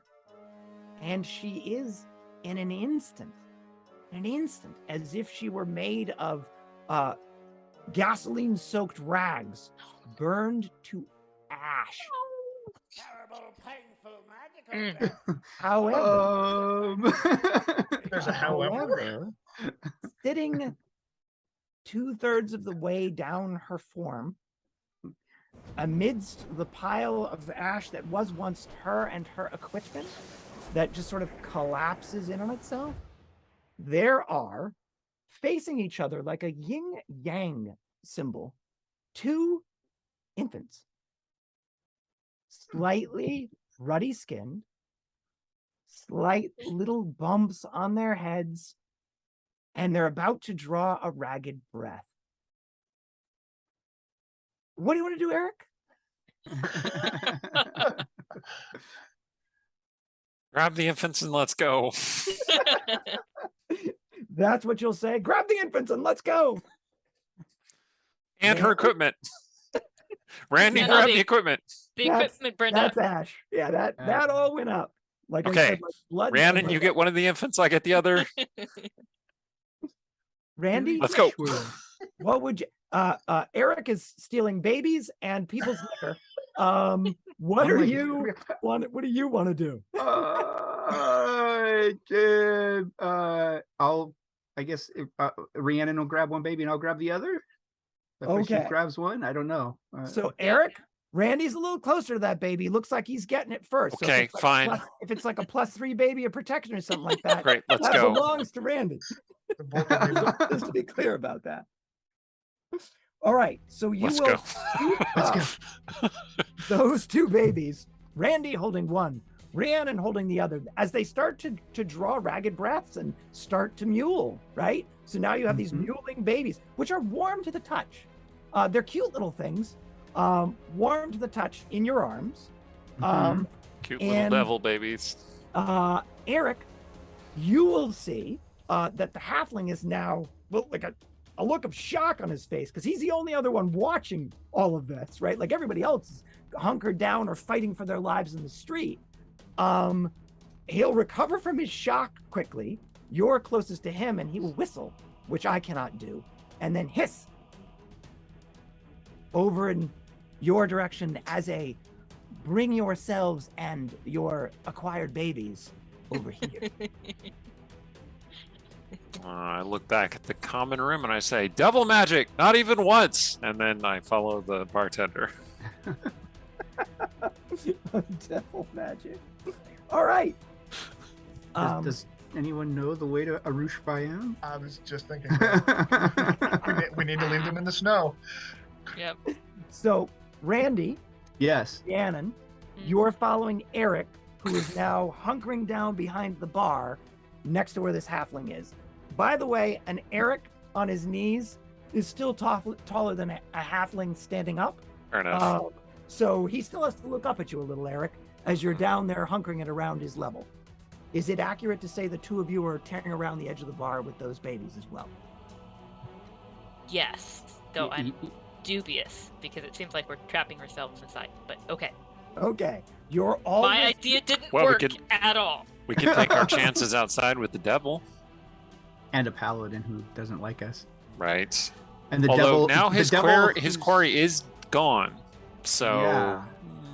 But then the person who summoned them. What happens to a devil when the person who summons them is turned to ash? Like, it goes loose. yeah. I think we want to not be around that. So the 3 of you will roll up in this place. Rhiannon looking decidedly skeptical, which I would assume is pretty much her expression throughout this game. And Eric looking like he's ready to engage a halfling in conversation at roughly eye level. And the halfling, still with a slight look of wonder on his face, will say, "Nath, you had the look of trouble about you when you passed the doors, but I'd never have imagined this. No matter. I'm a tender heart for the wee ones, and though I took you for empty heads when I first put eyes on you, your actions mark you as being about as black as a black opal. Is that? Well, okay. We are simply trying to do our best. What is Eric it you will- have to say? Or do you have hiding places? What is it? Clearly, we are protectors. Stumble that out. Randy will say, clearly we are protectors. Protectors. First, Rhiannon, we tried to protect anything you. from the skeptical contingent?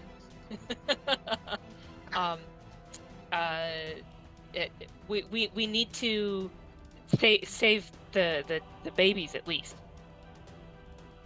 Aye, that's true, lass. Hiding places, he'll say to Eric, in a long song or so, someone, he's pointing out into the street, is gonna win that fight out in yonder square, and whoever or whatever does will come looking for you and for the babes. You need No to doubt. be long and far away from here when they do. Yes. Do you know a fast way to get to the Smoking Mountains? or anywhere else? Near Time Manther. Or Westgate. or Mm. West- Or Waterdeep. Ooh, Waterdeep. I have a friend who lives in Waterdeep. He'll stop you. He'll hold his hands up and he'll say, if you'll take what aid I can offer, I Yes. know of Yes. a way to get you gone and give you a fair head start on your pursuers. Oh, but perfect. you must go now while Great. Selene is high in the sky. May, Uldor, to me. Wait, Go ahead. I go and drag Allie out from wherever Yes, she's hiding. Allie. Okay, yes, we're ready.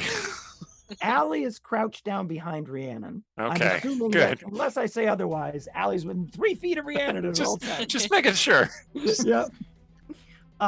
May is the Asian woman who will appear out of thin air. Like literally, she was not there a moment ago behind the bar, and then she's just there. So perhaps she was there for a moment and you just couldn't see her. And Uldor is the human mixed orc ogre bouncer who will come moving around from the other side of the bar. They'll both attend to him. And then, Well, let's hope they're Um, Harper agents and not something worse. what do you know about Redan Seer, Eric?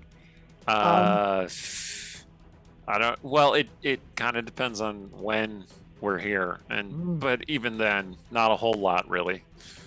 Gandio says to May, grab a skin of mother's milk from the kitchen and get ready to be gone now. And to Uldor, grab the bag of goods and meet May out back.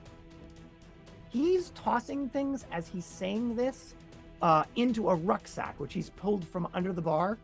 The things look like food, beverages, a small sack of some jingling objects, and as he's looking around, a torch. May slips into the kitchen, as does Uldor. You have a moment while he's packing that bag to talk amongst yourselves quietly. Rhiannon and Randy, could you Mhm. each roll a 20-sided die before you do? 2. 8. You really are a master of second edition Dungeons and Dragons. Rhiannon. I have told to- you I talked to have my dice. to give you one. It's like 5 or under whenever one is required. You will notice first as the swaddled infant in your arms infant in your arms kind of looks up at you, opening its eyes and sort of focusing on you for the first time, that it has silver colored eyes, flat silver, unlike the iris, one silver, one gold of its mother, flat silver colored eyes. An instant later, Randy, the child in your arms, will open up its eyes and look up at you. It has flat gold colored eyes. Again, similar to its mother, but entire eye as opposed to just the irises. And Rhiannon, with your 2, you'll be able to determine that the child in your arms is a girl. Okay, so no conversation amongst yourselves while your halfling friend is packing you a go bag. Where are we going? I'm not sure. Yeah, where Not are Westgate. we going to go? I can't believe you even suggested Westgate. Westgate's Vampires? Westgate is just the nearest city. Like, Waterdeep would be preferable. I know someone in Waterdeep. Well, we know where they need to go, but I don't know the name of it. I know several people in Waterdeep, but one person in Waterdeep actually knows me. So oh yeah, Rushvayam, I think is something like that is the name of the village where they were raised. And So that's and where near we the need to Smoking go. Mountains. Yeah. look, if we're going to try and retcon the Brimstone Angels saga, we need to know what year we're in. And so at that moment, he finishes packing the bag, holding it out and not handing it to you, listening to you guys talk amongst yourselves. Maybe he overheard you, maybe he didn't. He'll say, I know an odd bit of magic, a doorway that opens on midsummer at night when Saloon is full and in her glory. My May was due to use it to run an errand and deal with a few little forgotten things for me. So she has the key in hand. If you'd go with her, if you want to live, I'll have her and Oldor guide you to it and through it, and give you and the late lass's babes a fair chance to get gone from this place. Thank you. Where does this door lead? What year is this? Did we establish that? Okay, so to be clear, I ask one weird Rhiannon question, says- and then he asks a weirder question. yes, that's where I was going with that. Rhiannon says, yes, thank you very much. kind Yes, thank sir." you very much. Words to that effect. Eric I'm not goes, asking because we're not going to take it. We're obviously going through the door. I Yes. just want to be prepared. Obviously. Yes. Eric says, He's like Baitor, and we're like, where yeah, did- fine, where did let's do it. go?" And then Randy says, and what year is it? Or Yeah. words to that effect. Gandios will nod in the direction of Rhiannon, turn a skeptical eye to Eric, but be prepared to begin answering his question when Randy asks his. He'll give Randy a slight look, like, "Are you mad?" Don't mind my squire, he's mad. And But that that's the answered his question. Mad for facts. What year? But yes, just humor Mad him. for trivia. It'll make life better for all of us. He says it'll take you to the gate. Okay. Joel, do you have any? Oh wait, Joel isn't with us. I'm not here. Man, like we really need his deep lore right now. So it's like, okay. And Well, I at will that say, moment, the door to the kitchen will open up and May will come out of it. Go ahead. I will say, well, in exchange for all your help, I wish to offer you this gift. In 1385, He'll say this. He'll say this. I want nothing from you. You'll notice I haven't even asked your names because I don't Yes. want to know them. Okay. Okay. Okay. All right. But you have our thanks. And you mind? She comes out of the kitchen. She is wearing a fine gray cloak that she wasn't a moment ago, carrying a slung bag over her shoulder, and has what looks like a wineskin in hand. She Mhm. hands that to Gandios, who stuffs it into his bag and turns in your direction. So you'll go to the gate then? You have no Yes. choice. Let us go. Yes. Thank you. Year of wild magic, lad. Year of wild magic. He'll say to you, Randy. Hmm. Bright Star. Well, you aren't the hay-nosed outlanders I took you for. May, get you back safe, lass. Take them through the door with you. Aye, Gandios. She seems pleased that he's made this decision, and in fact will plant a kiss on his forehead, which will cause him to redden at the ears when that occurs. Do you wish to follow her into the kitchen? Yes. Do you wish to Yeah. say anything when he indicates Get out to while the you getting is good. the year, Randy? Do I what? Do Still you want wish to know the say year? anything to him when he indicates to you the year? Oh, that this is the year of wild magic. That's what he said. Great. We We can talk about it later. I just was hoping to give him some warning as a favor in exchange, but I don't think I can offer him anything. All My right, so knowledge you isn't will deep just enough. sagely So- take his information So and thank the three of you. will head Yes. towards the kitchen. Okay. Yeah. He will say as the kitchen door closes behind you, God smile upon you. And we're back in the clearing. So Joel, you're running for your life through the woods towards a giant boulder. The Mhm. boulder is half as tall as the trees around you, like 30 feet from the ground, the top of this boulder, and the trees being about 60. It looks like if you could parkour, you might be able to jump and then work your way up the thing. What do you want to do? No, I've tried running up warped walls a couple of times. I guess I'll go for it. I've got a bunch of wolves on my heels. I don't see a better option. Would you say that you would be better served based on the skills that you have rolling a dexterity check or trying a climb walls check? Do you think you're skilled enough at climbing walls that you I think have so. that skill? I would say so, yes. Yes. That's percentile dice and probably a better chance if you could roll those for me. I seem to think that most normal people have like a 25% climb chance. I don't remember. Chris knows. It's fine. I have a 49 on the dice. All right. Okay, well, I hope I was wrong. Great news. You have better capabilities than the average person because you know something about climbing. And so while there will be this terrifying moment of you slipping against the face of the rock and almost plunging down prone onto the ground as these wolves are tearing in towards you, you'll find purchase about 10 feet up and begin scrambling at your best speed up the side of the rock. You'll heave yourself up over the top of it as you reach the end of the round, just in time to hear them howling their disappointment at the base of the rock. The light is still holding at about 20-foot radius, which means that you can see the whole of the flat top of this rock, roughly oval in size. It has vines and trees growing over it as though it's been here for some time. Could you roll a 20-sided die? That's a 3. And now that you're getting a look at it, this may not be strictly natural. This may have been part of a structure some great time ago.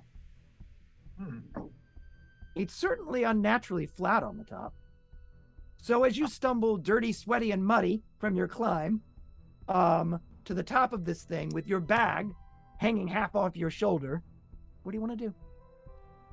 I look down. Are the wolves attempting to climb The at all? Are leader, they like jumping up and sliding back, or are they just like not even attempting to come on the rock? Like the they're barred? leader, who seems to be a little smarter than the rest of them, is making cautious jumps at the spot that you landed on, but he's a bit heftier than you are, so he's not making a solid go of it. You don't think you've got forever, though, Joel.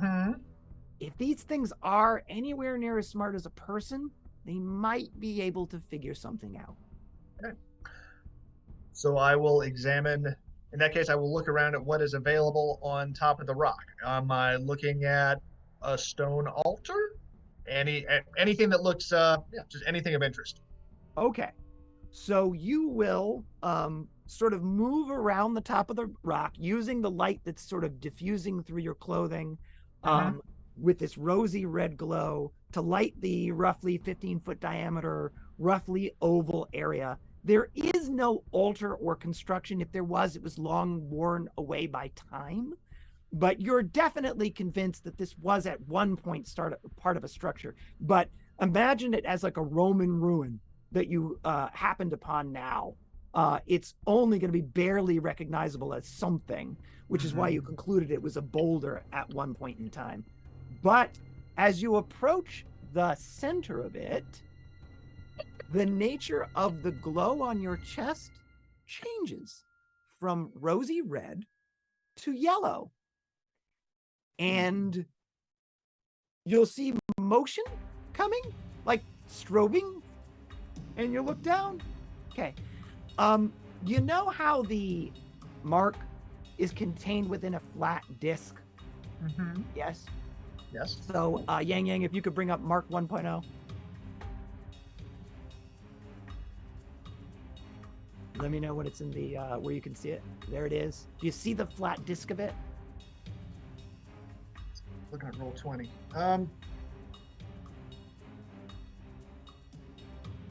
still seeing the original mark. That's what I'm saying. You can see the flat disc Oh, of that okay. mark. Okay, yes, yes. It has transformed itself through the addition of sort of like decorative spikes around the edge of it. And instead of giving off that rosy red glow, it's now giving off like a yellow glow. If you could bring up Mark 2.0, Yang Yang.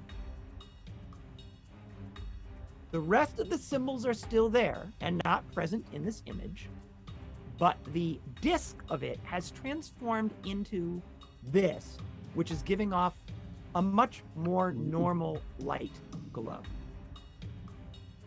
It seems to be intensifying as you're approaching the center of the 15-foot diameter area. Okay, so this symbol, there's also still the gauntlet and the triangle thing on top of it. That is correct. The spiky bits that have appeared around the edge of it are rotating with increasing speed. Sure, it's fine. Yeah, this can't possibly be bad. Sure, what could go wrong? In that, okay. I will remove my vest and my shirt, exposing the mark, Mm-hmm. and I will proceed to the center of the hilltop. All right, bold move. Where are you putting the now that you are shirtless and showing off for the wolves your physique? Where are you putting the clothing that you're taking off? I've just got it slung over my arms in each case. I'm assuming I had to drop my flare when I was scurrying up the rock face. That is an entirely logical assumption. Hey, Joel, how long do you think that flare will burn? They usually last about 10 or 15 minutes. All right, thank you. And so it guttering out at the base, you with this thing moving boldly, shirtless towards the center of the area. You will do that, and one moment you're standing, moving towards the center of this rock. The next moment, you're stumbling over something in an entirely different place. You're in a chamber, ruined. Oh, you almost tripped over an altar underground. And now we will cut back to the inn. Oh boy. Okay. So the four of you will follow May into the kitchen of the inn. She will gesture at a cloak peg, or a set of them, half a dozen dun brown cloaks hanging near the back door. There's a back door. Great news. Well, there might be To this place, suggesting perhaps that you may wish to grab one. Yep. Do you want to? Yep. Is that a yes times 3 or 4 Yes. in your case? Okay, you have acquired a plain brown cloak. It smells of wet wool. If anyone knows what wet wool smells like, it's not necessarily pleasant. Nope. But the kitchen smells nice. It's fire retardant. There you Just go. make us blend in. I'm going to I'll ask- grab 2 more of those cloaks because we're going to Okay. wrap the babies in those cloaks. So now we've got 6 cloaks that you've taken, which is all the cloaks on the pegs in the back wall. Yep. She does not attempt to stop you. She is, in fact, working the latches on the back door, paying you no mind, assuming that you are going to take the cloaks that you have been proffered. I'll ask May, do you have any like milk, perhaps some goat's milk or Well, something? the She grabbed skin it. She that's grabbed in the thing. In Oh, the- she grabbed. Oh, It's in the bag of supplies. It Okay. was placed into the bag of supplies, which was handed to Eric Yep, I have it. as he was non-baby holding Mhm. at the time. So Eric, you're Yeah. carrying a rucksack, which feels fairly full. It's probably Okay. got 15 pounds worth of stuff in it. Great. Nice leather rucksack. You can sling it over your shoulder if you want. I do. Okay. You guys have got cloaks. Do you wish to hand an extra cloak off to each Randy and Rhiannon to swaddle some babes? Yeah, let's do it. Okay. You'll do that. As you do so, May is open to the back door and is gesturing you forward. Yep, following her out. Okay. We You can will feed follow the her babies out later. into the night. You can hear the sounds of the fight. You know, the roaring of some unearthly creature, the screams of men dying, and the voice of Calavos calling out to the thing to try to get its attention, coming from the yard or the square in front of the inn. Fortunately, you have the bulk of the inn/tavern/fest hall between you and that fight. And you can see that May is making her way across it past the area of construction where they were building almost like a second one of these buildings, towards the stables where there is standing Oldor, carrying what looks like Santa Claus's bag, only not trimmed in white fur. He's also wearing one of those nice gray cloaks, totally better than the ones you guys have on. Do you wish to follow her to meet up with Oldor? Yeah. Yep. Okay. Oldor. Do you want to say anything to her, or are you just following her lead? Following, I think. Did he answer your question, Randy? About the year? Well, yeah, they told me, but I didn't. I guess I could ask you. Oh, when was the year of wild magic? Well, the year of wild magic is 1372, Oh, okay. which means that Chris is running us in second edition D&D terms in the third edition era, that absolute madman. That's crazy. That could never happen. I mean, we could be transported into the realms. I believe that, but that it would be second edition rules in the third. That's just impossible. That's breaks all conventions. All right. I don't think you that know, word means what you think it means. Don't I would tempt say the then- gods. They do strange things. I would say then to May, who's leading us. It's May that's leading us to That is correct, Uldor. yes. I would say to her, you have been so kind. I wish to offer you this.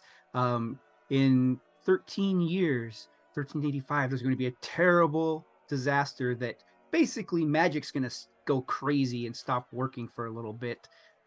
So just be prepared for that. It's going to be chaos. He's a Just doomsday cleric.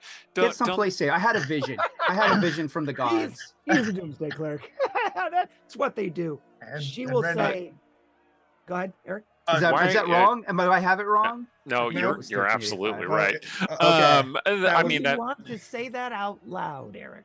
You're absolutely right. Or do you No. want to play him off like a doomsday cleric who's got mad visions every week? It's He has strange visions from the gods.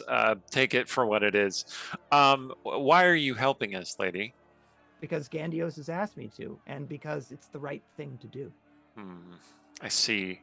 If we could focus on getting across the street rather Sure. than magical disasters in a dozen years or so. Of course. Yes, she's taking Yep. off her gray cloak. Go ahead. Of course. Oh, you said of course, not like Yeah. of course, but Of blah, blah, course. blah. No, like we're Got it. we're All yeah. right. She's taking off her gray cloak. She will, Rhiannon, go to hand it to you and ask that you switch cloaks. I'll do that.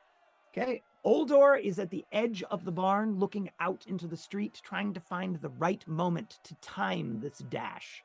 And she will say to you, May, I'm going to need you to carry both children because I can only do this once.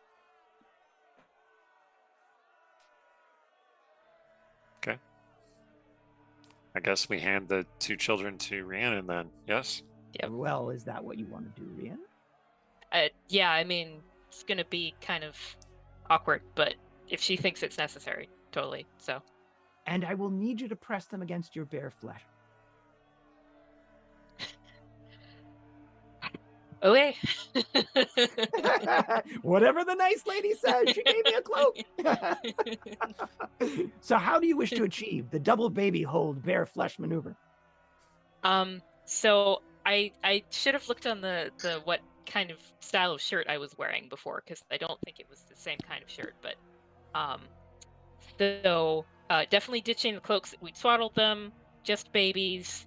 Oh, I thought we were each carrying. Oh, no, fine. Sorry. No, I see. I took both of them because Oh, May okay. was directing me to. Yeah, Alright. because she's gonna do some teleportation thing. Got it. Yeah. Okay. Probably. Sorry. And I like apologize. I'm having a really hard lo- time concentrating. logic-wise, the skin thing makes sense. So, do arms count? I will ask May. Arms. Yes, just as Okay. long as it's bare flesh. So I'm going to. I think I had a longer sleeve shirt. I'm going to like roll up and then make sure that one arm is over each baby, so that it's against bare forearm. While you are doing that, she takes something from a pouch at her waist and pops it into her mouth and begins chewing it. Eric, Randy, what are you guys doing? Just ready to act.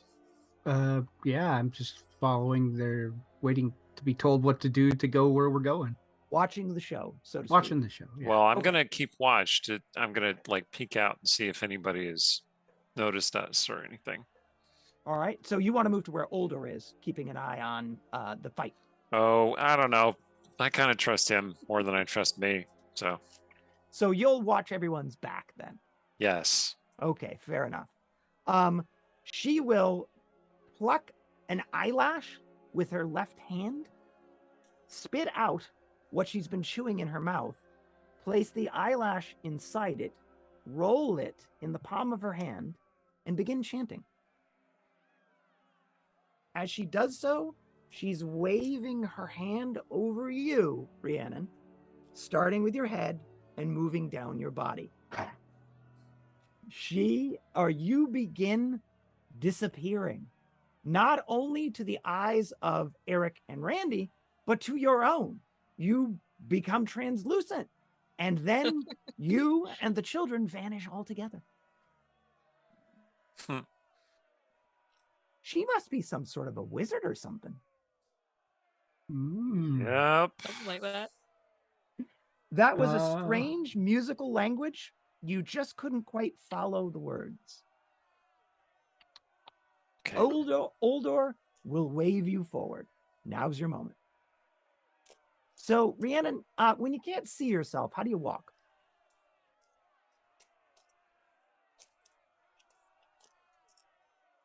Sorry, could you repeat the internet Certainly. I said, when you can't see yourself, how do you walk? again? But can I see my surroundings? You can. Okay. So slowly and carefully, but I mean, just trying to make sure that there's no sort of like obstructions that I might like bang into. So, methodically, you will notice as you're moving, your footprints are appearing in the muddy shoot. ground. So you'll get that, which can help guide you as you're moving forward. So between those two things, the four of you will make your way to the edge of the clearing or of the barn, and you're ready to dash across it. Oldar waves and goes. He's in the front, May's in the back. Do you wish to take advantage of his choice and just go for it? Yep. As you cross the open space, headed in the direction of the track that you took into town, you'll see the fight out in the square. The caravans have been awoken by that, and the town itself is starting to come awake because you can't have howling devils in the night without drawing a little bit of attention. And the paladin is now alone in that fight. His men are all face down in the mud. He's wounded, it's wounded, and there are a ring of over a dozen men around him, caravan guards with crossbows, not knowing quite what to do about this situation. They'd love to help him, but they don't want to fire into the fight. Fortunately, that's enough to distract them from all of you as you're dashing across the muddy lane. If you could roll a 20-sided die for me, Rhiannon. Well, you were saying my dice were rolling well. That's a 20. Oh. They were till just then. They were. Yep. The good news for you is that there is no such thing as a critical fumble on an ability check. You just roll what you roll. It's not open-ended. So all you'll do is trip over yourself and land on your knees in the mud. Randy and Eric, if you could please roll a 20-sided die for me. 8. 19. Oh.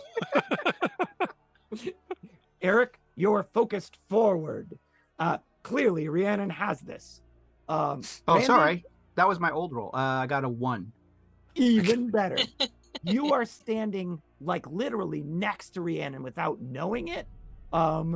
So you know she pitches forward into the mud when you see mud splatter up around and onto you. But she just went down hard. If you want, you can try and reach out a hand and see if you can stabilize her.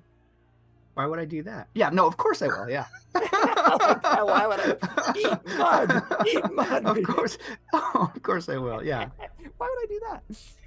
All right. So you will feel out in her general direction, and Rhiannon, you'll feel his hand land on your shoulder.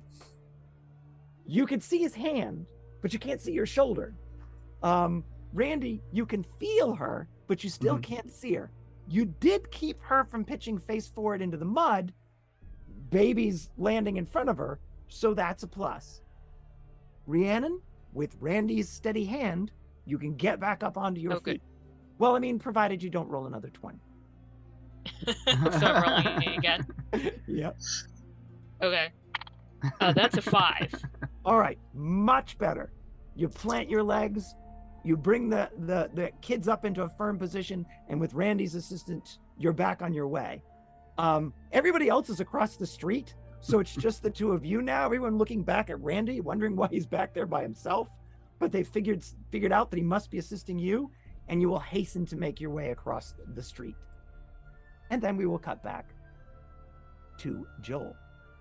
Joel, you're in a chamber. That chamber is about 60 foot in diameter with a 30-foot ceiling. It's vaulted, its edges lost in darkness. It's quite old, composed of granite and marble. A broken, as if it were cracked by a long ago disaster, like an earthquake, altar lies in front of you. And the room is lit by the glow given off by the mark, which is maintaining that solid yellow sunlight-like glow, with the edges of that thing spinning, although it has spun down to a more manageable speed at this particular moment. You can look around the room if you'd like. I think I will look around the room. I'll go ahead and start with the altar, see if there's any markings on it for starters, or any objects. Roll a 20-sided die for me. That is a 19. Yeah, you don't see any marks on the altar. There's what probably were at one point in time, but they've been worn away by time and age. There's dripping sounds. Water is coming from above throughout this place. Definitely underground. Has that, if you've ever been in a natural cavern underground, has a particular smell. This mimics it. Is this chamber of a size and shape that it would appear I'm inside the boulder I was just climbing on top of? This would be much larger than that boulder. Okay. At least double the size. Okay. Then I will continue examining around the perimeter of the room then.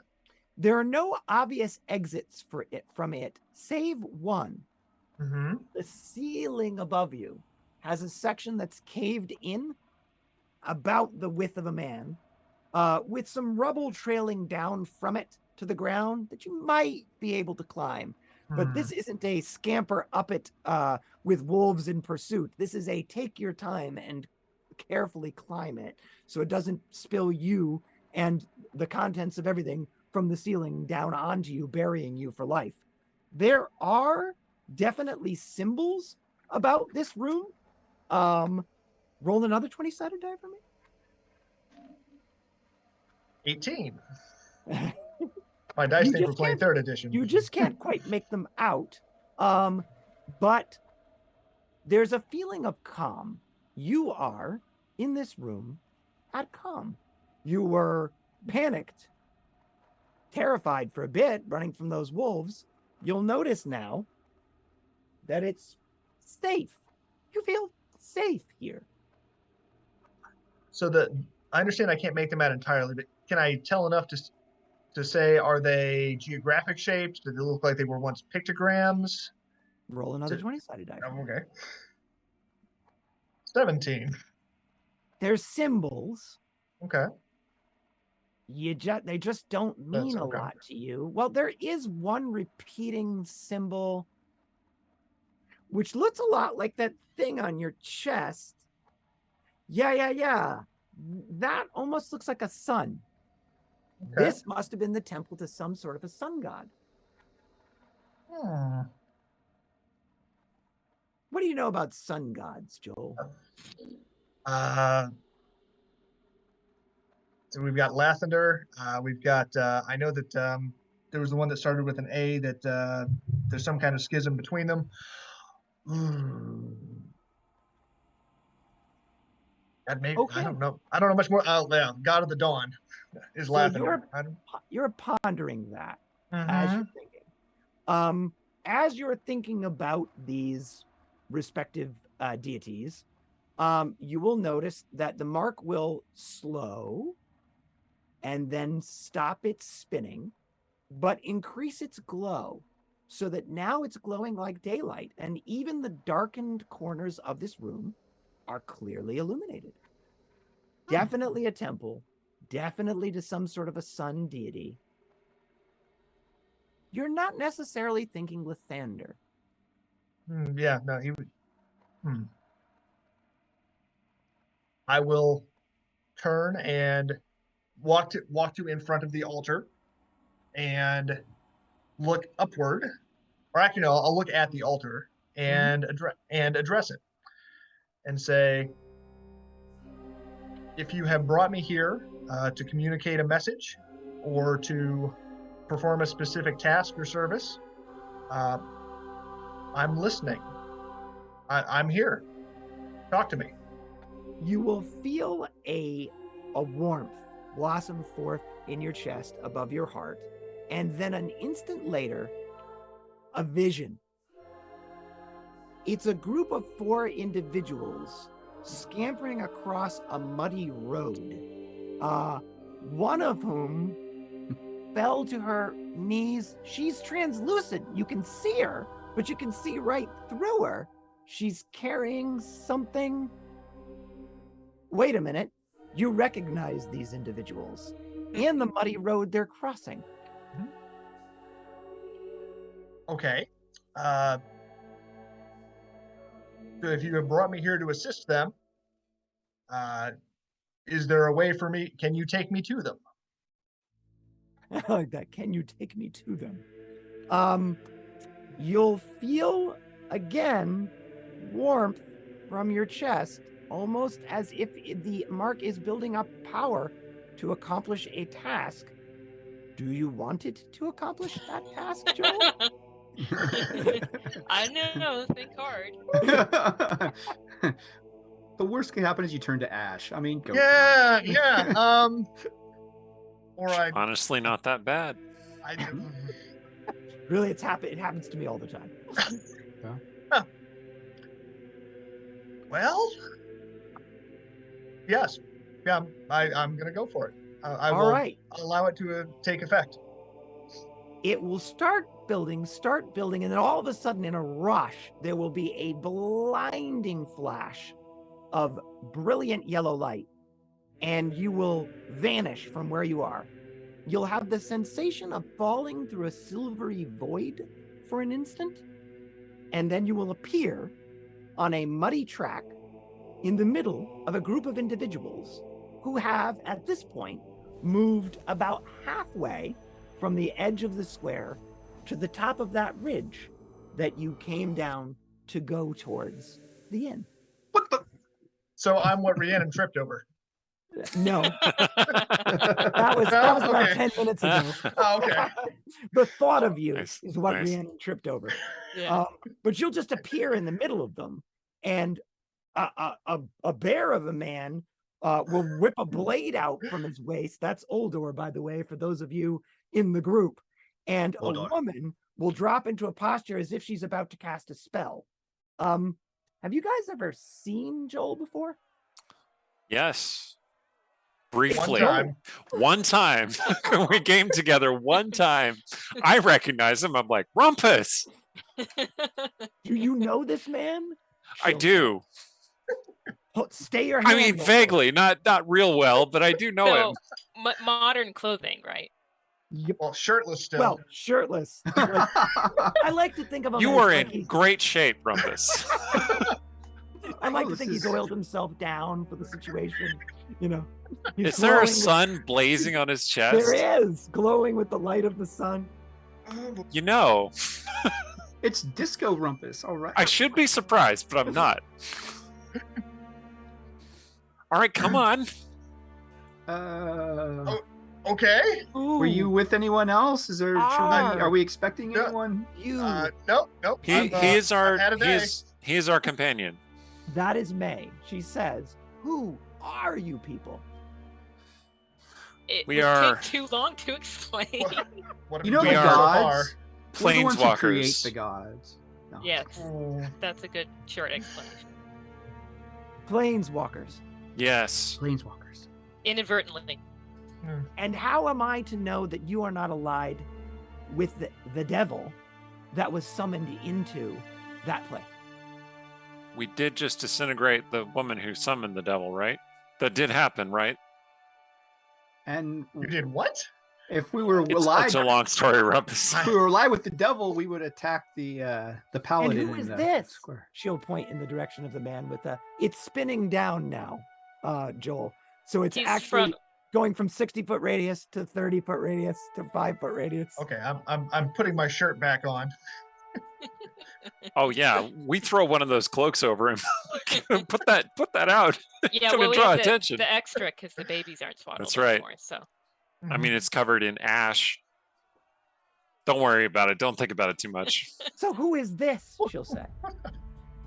another Uh, companion of ours from our home plane. His name is Rumpus. He's I'm- one of our mods. I mean, he's one of our friends. Your home plane? she'll say? Yes. Yes. He is a Your man of deep outsiders? knowledge.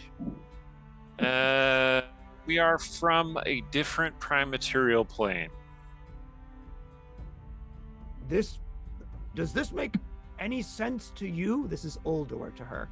hey, folks, Okay. I kind of got the impression that we were like that you folks were running when I showed up. Maybe We this are. is not the time to have this conversation.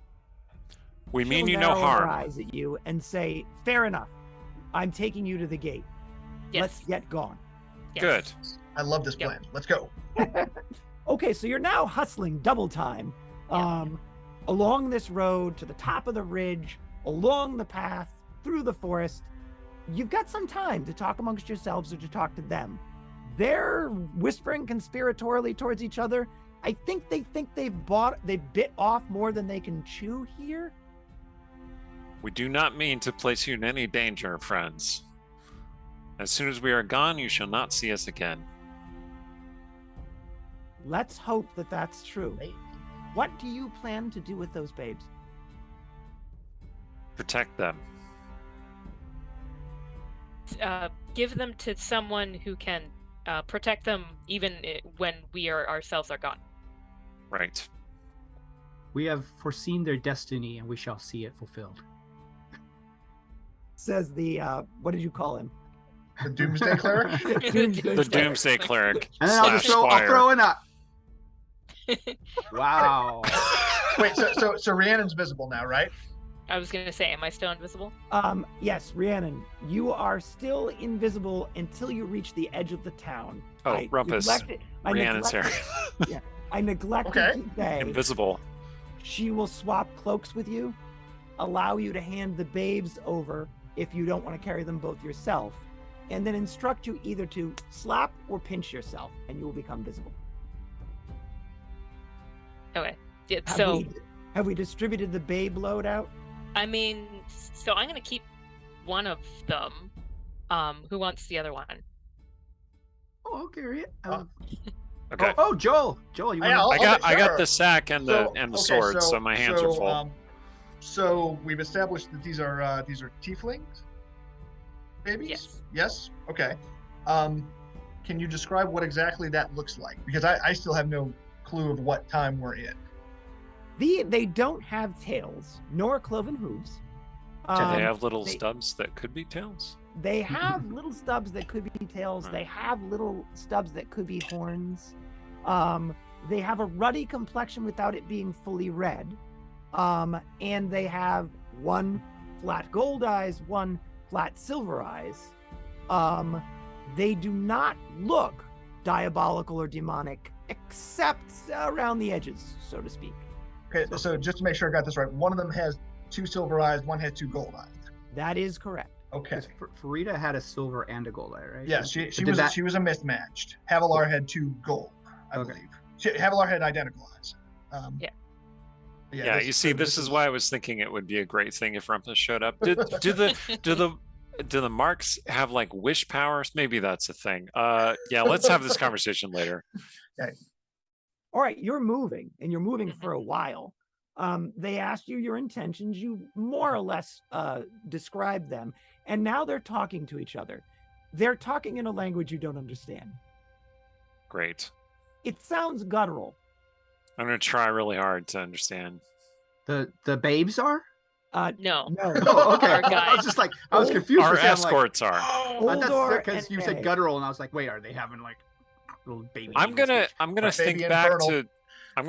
to all the Salvatore books that I've read, which is a lot, and I hear think you on back to that. all the scenes that I've read about orcs and like what I pictured orcs sounding like, and then I'm gonna try and understand what they're saying.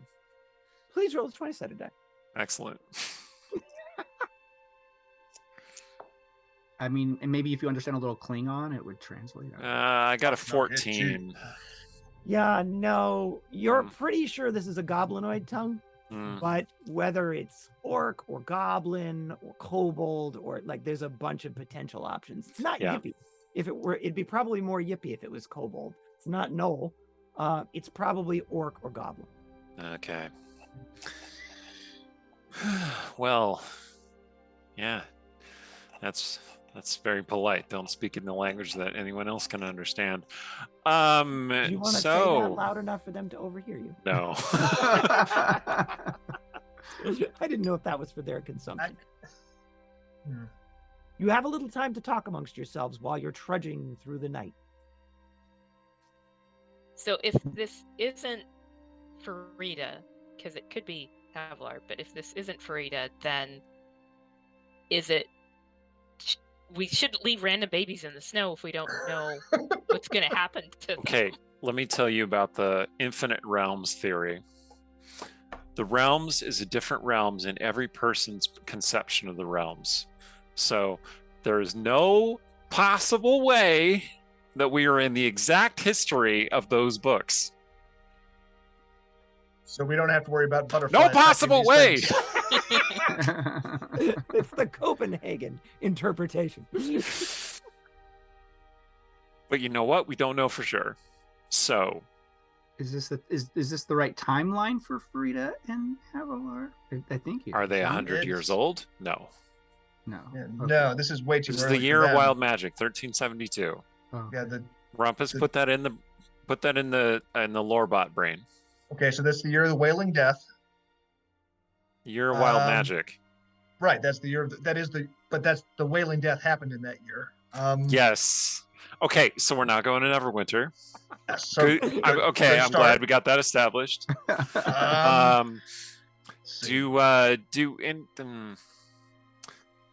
And lady, so- do you know of a town called Dead Snows? That is to May? Yes. No. Far to the north in the Nether Mountains. Don't worry about it. Okay. She'll once again look at you quizzically and trudge on. Well, if you need to move somewhere, that might be a good place to move and invest in real estate. That's my suggestion. No reason. To avoid your magical apocalypse? No, to avoid the devil down there I see. and or the paladin, I who is see. a right asshole. Yes? Did you get that too? I got that. I Lawful good suspect- does not mean nice. I swear. No, not yeah. I suspect that he's probably a member of the sect that has sprung up in Westgate of late.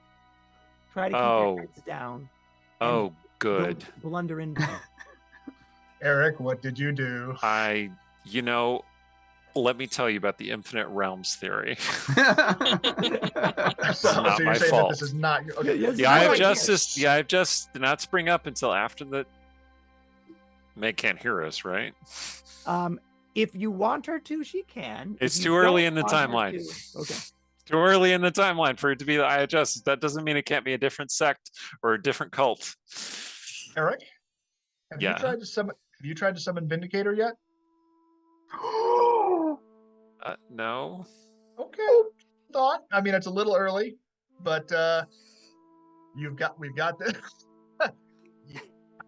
We've got his mark. Sure, I'm going to think about it. Why not? Like that. Well, while sure. you're gonna thinking, think give about me it. the milk skin Oh, yes. so that I can feed the baby while I walk. Rumpus, here, Rumpus. hold this. Is Rumpus holding the baby, or is I'll take the baby, and you can. Yeah.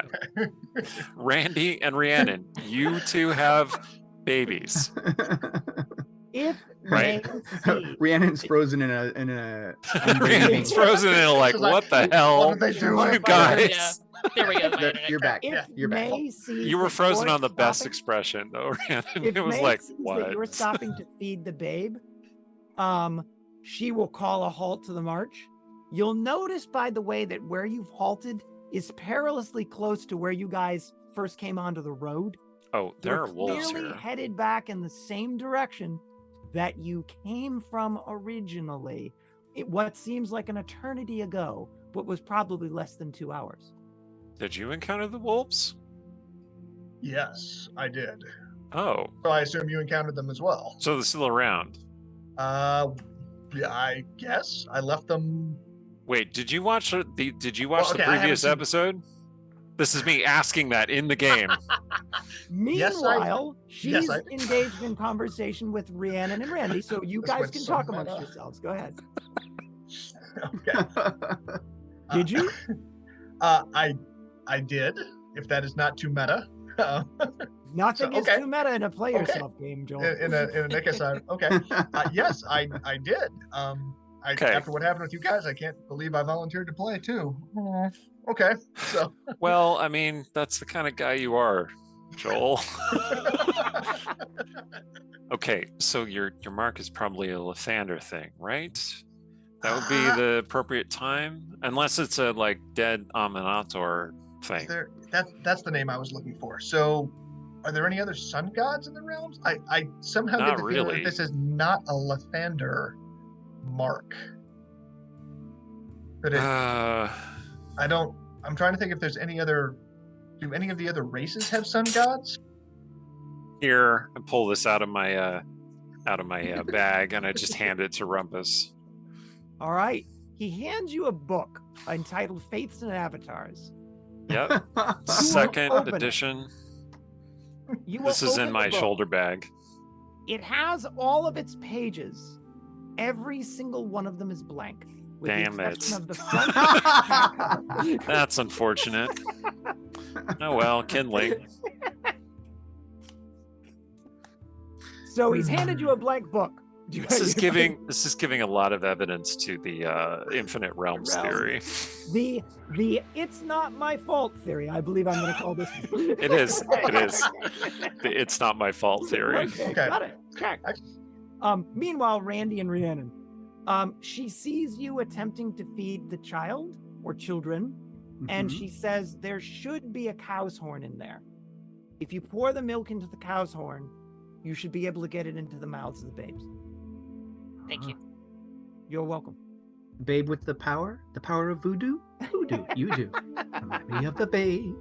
Also I love my that movie. babe. I love that movie, Randy. So that was a great quote. So are you doing the feeding, Rhiannon, and Randy, you're doing the holding? Sure. Sure. Okay. So the babies seem to like you, and they seem to like what you're feeding them as well. So you'll even get them to coo a little. These are quite industrious and well-developed babes for their tender a number of hours on the realms. Perhaps they mature faster. Have you concluded your conversation, Eric/Joel? Yeah. Did you try? Did you end up with a flaming gray sword? Yeah. Did I? Well, you handed a blank book to Joel, and then we stalled there. So Oh, yeah. what I'm exactly are trying you to summon Vindicate. So you're gonna take your I know sword. that sounds like a ridiculous thing. You're I'm still think gonna really try. hard. You forged it. The fact that you forged it I at a did. keyboard. You're gonna think really hard about the blade of a god, right? This is the blade of a god. You got It that, is. It right? is. Okay.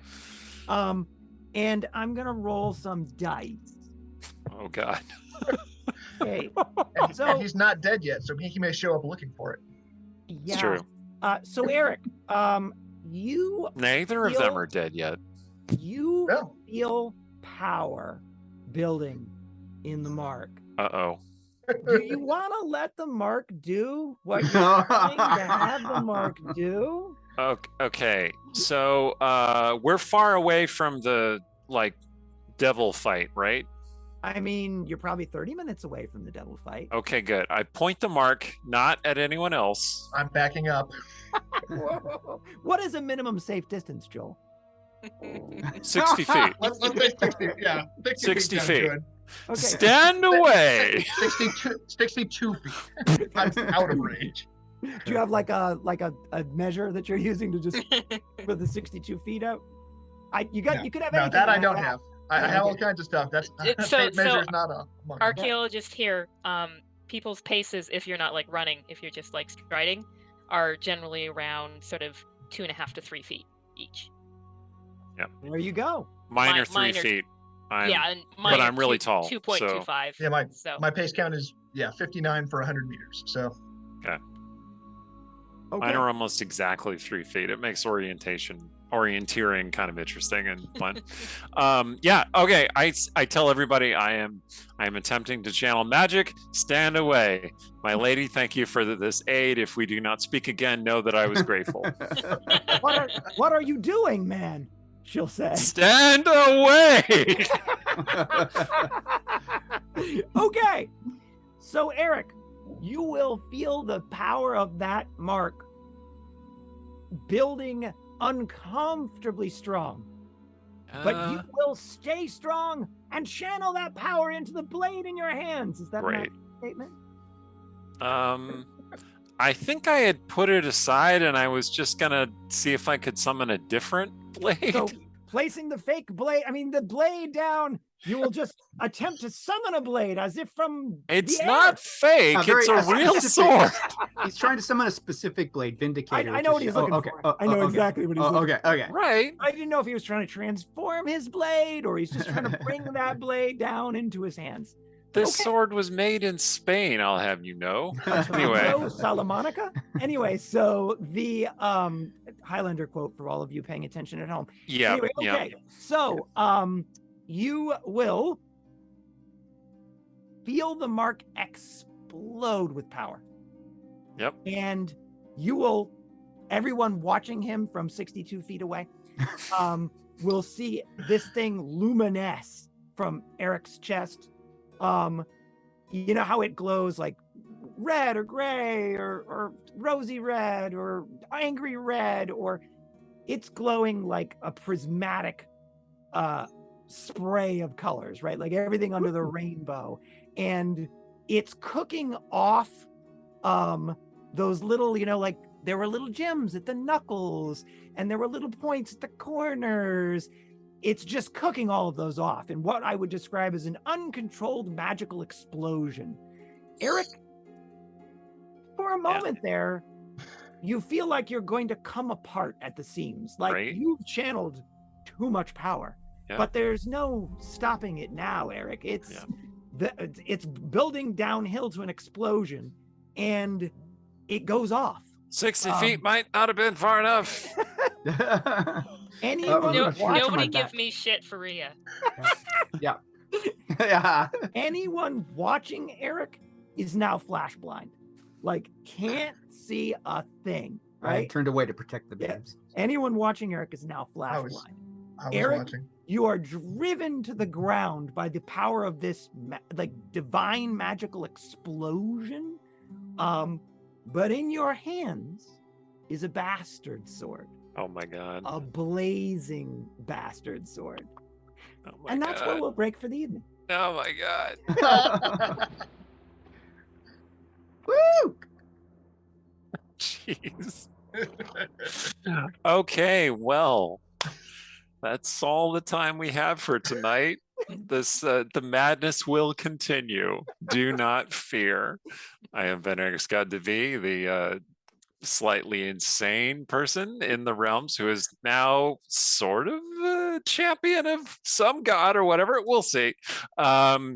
Find me on Twitter. I have a book coming out in November called Femmes Fatale. Also buy Aaron's book, which is coming out November 8th. My book is coming out November 15th. So vote, buy Aaron's book, read Aaron's book. Next week, buy my book, read my book.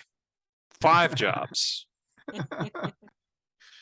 Take it away, Joel. Tell us a little bit about like you and where to find you. If you have a product you want to hype, go for it. Okay. So thank you, everybody. I've been Joel Everett. I am the odd player out in that I do not have any available writings to direct you to. I am, however, a pyrotechnician, as I mentioned earlier, and you will be able to see my work next week at the Phillies home games. If baseball is not your thing, the next show I'm designing that's open to the public is Fireworks on the Beach, New Year's Eve in Avalon, New Jersey. Oh my! Hey, If awesome. your New Year's plans have you anywhere near the shore, come check it out. It's going to be a good time. Over to you, Rhiannon. Hey, so Randy will tell you about one of our giveaways. I will tell you about the other one. So enter now, and then we will run the winners before we leave. So exclamation point ticket will get you an entry for Phoenix Dice, a dice tray and set of dice of your choice. They're really awesome, made from recycled materials. And I've been Rhiannon Held. Check out my Silver series under Rhiannon Held, Urban Fantasy with Werewolves, and my space opera under RZ Held, the Amsterdam Institute series of novellas. So they're a little bit shorter if you want to try them out. And I've also been guest playing on another stream that you might be interested in, a Court of Blades game through Speculate SF. So I've been in one episode, and then I will be in another episode in November. It's a lot of fun. So check out their YouTube and then their stream for the November game. Yeah, that's me. That's Michael Underwood's game, right? That Yes. On Greg Wilson's channel. Yeah. Yeah, they have some really quality stuff. Go check them out. Very cool. I'm Randy Henderson. And yeah, our other giveaway is Matt Youngmark's book. I called him Marker. I conflated it. My slightly broken brain has been very broken tonight. I apologize. But Tavern Rats. It's amazing. It's funny. It's it's a book about a misfit gang of adventurers, the underdogs who come together and go on an amazing adventure. And yeah,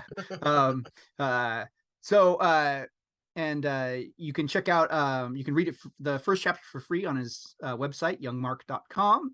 And you can also check out his other books. Like I said, he's got some great, funny, like choose your own adventure books and other things. And we're giving away 2 free copies. So last chance to type exclamation point enter in order to enter. And I'll hand it off, I guess, to Chris to wrap it up. And I am Chris, DM of this motley bunch of crazed maniacs who are playing with the power of the gods. Yeah. And I can be found here and only here if there is a part 3 to this exciting adventure. Oh, there will be. Don't worry. All right. Can't Have we believe it's determined there.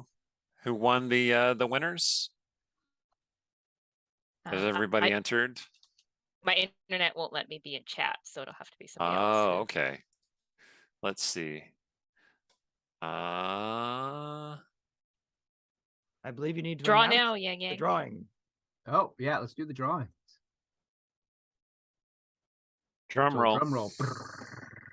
And also, again, thank you to everyone who subscribed and gave All right. gift subscriptions and everything. That is amazing.